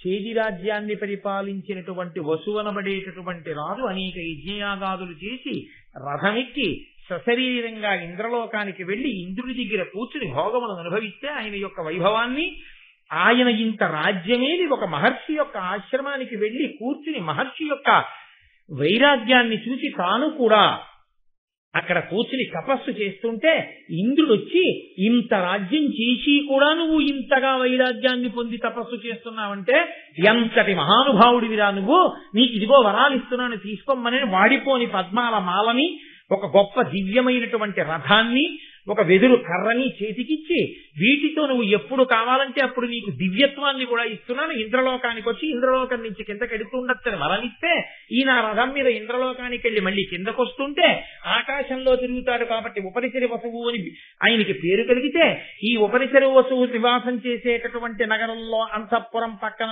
ప్రవహించేటటువంటి శుక్తిమతి అనబడేటటువంటి నదిని మోహించినటువంటి కోలాహలం అనే పర్వతం వచ్చి ఆ నదిలో దిగితే, ఆ నదికి ఈ పర్వతానికి ఇద్దరు పిల్లలు పుడితే, ఆ పుట్టినటువంటి పిల్లవాడు ఆ ఇద్దరిలో ఆ పిల్లని గిరిక అనబడేటటువంటి పిల్లని ఈ రాజుగారికి, పిల్లాన్ని కూడా రాజుగారికి కానుకగా ఇస్తే, ఆ పుట్టినటువంటి పిల్లవాడిని తనకి సేనాపతిని చేసుకుని ఆ గిరికని తనకి భార్యని చేసుకుంటే, ఆ గిరిక ఋతుకాలంలో ఉన్నప్పుడు పితృదేవతలు ఆవిడికి మాంసం తీసుకొచ్చి ఇమ్మని చెప్తే, ఉపరిచరి వసువు వేటకెళ్లి వేటాడుతున్నటువంటి సమయంలో ఆయన తన భార్య అందతందాలు తలుచుకుని వీర్యము స్ఖలనమైతే అమోఘ వీర్యుడు కనుక అది పాడైపోకూడదని ఆకుదొప్పలో కట్టి డేగ కంఠానికి కట్టి పట్టుకెళ్లి భార్యకి ఇమ్మంటే, ఆ డేగ వెడుతున్నప్పుడు ఇంకొక డేగ వచ్చి దీనితో మాంసఖండమని పోరాటం చేస్తే ఆకుదొప్ప చినిగి ఆ వీర్యకణాలు పైనుంచి నదిలో పడుతుంటే, అందులో బ్రహ్మగారి శాపం వలన శాపగా ఉండిపోయిన అద్రిక అనబడేటటువంటి శాప ఉపరిచర వసువు యొక్క వీర్యకణములను గ్రహించి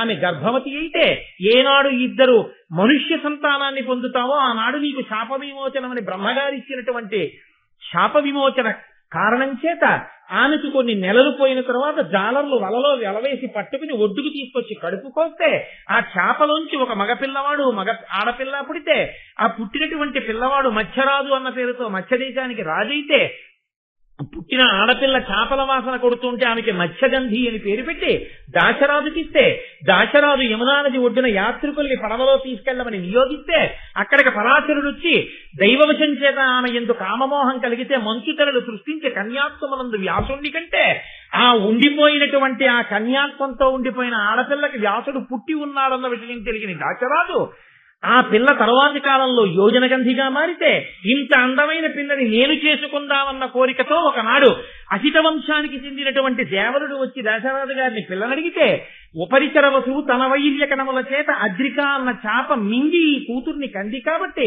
ఇంత గొప్ప తేజస్సుకు పుట్టిన పిల్ల కాబట్టి ఈమె దేవకార్యానికి ఉపయోగపడుతుంది అని తెలుసుకున్నవాడై ఈ పిల్లని శంతన మహారాజుకి అని వచ్చి చెప్పాడయా, అందుకని నేను శంతనుడికే ఇస్తాను తప్ప ఇంకొకరికి ఇవ్వాలని ఆనాడే అనుకున్నాను, కాబట్టి నా కూతురు శంతనుడికి భార్య అవుతుందని చెప్పాడు.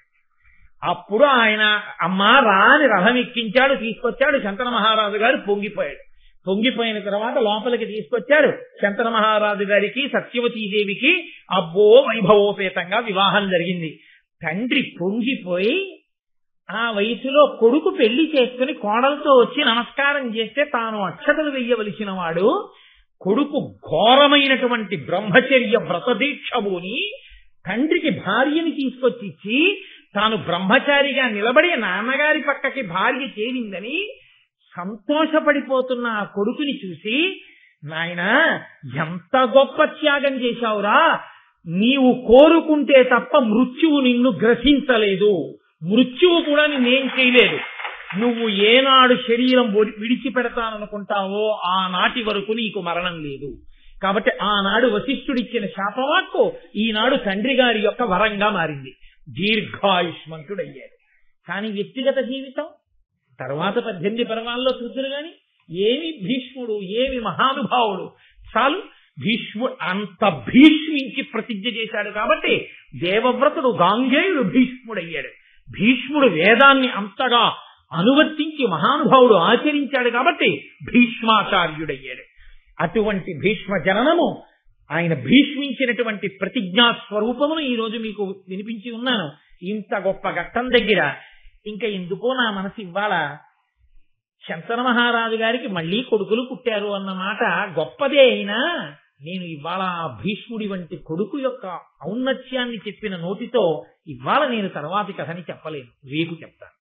కాబట్టి రేపిక అద్భుతమైనటువంటి ధర్మ సూక్ష్మములతో కూడిన ఘట్టాలు. పాండవులు ఉదయిస్తారు. కాబట్టి మిగిలిన విషయాన్ని రేపు సాయంకాలం 6:30 తిరిగి కలుసుకుందాం. మంగళాశాసన పరై పదాచార్య పురోగమై సర్వైశ్చ పూర్వైరాచార్యై సత్కృతాయాస్తు మంగళం. ఒక చాలా చాలా ముఖ్యమైన విషయం మీ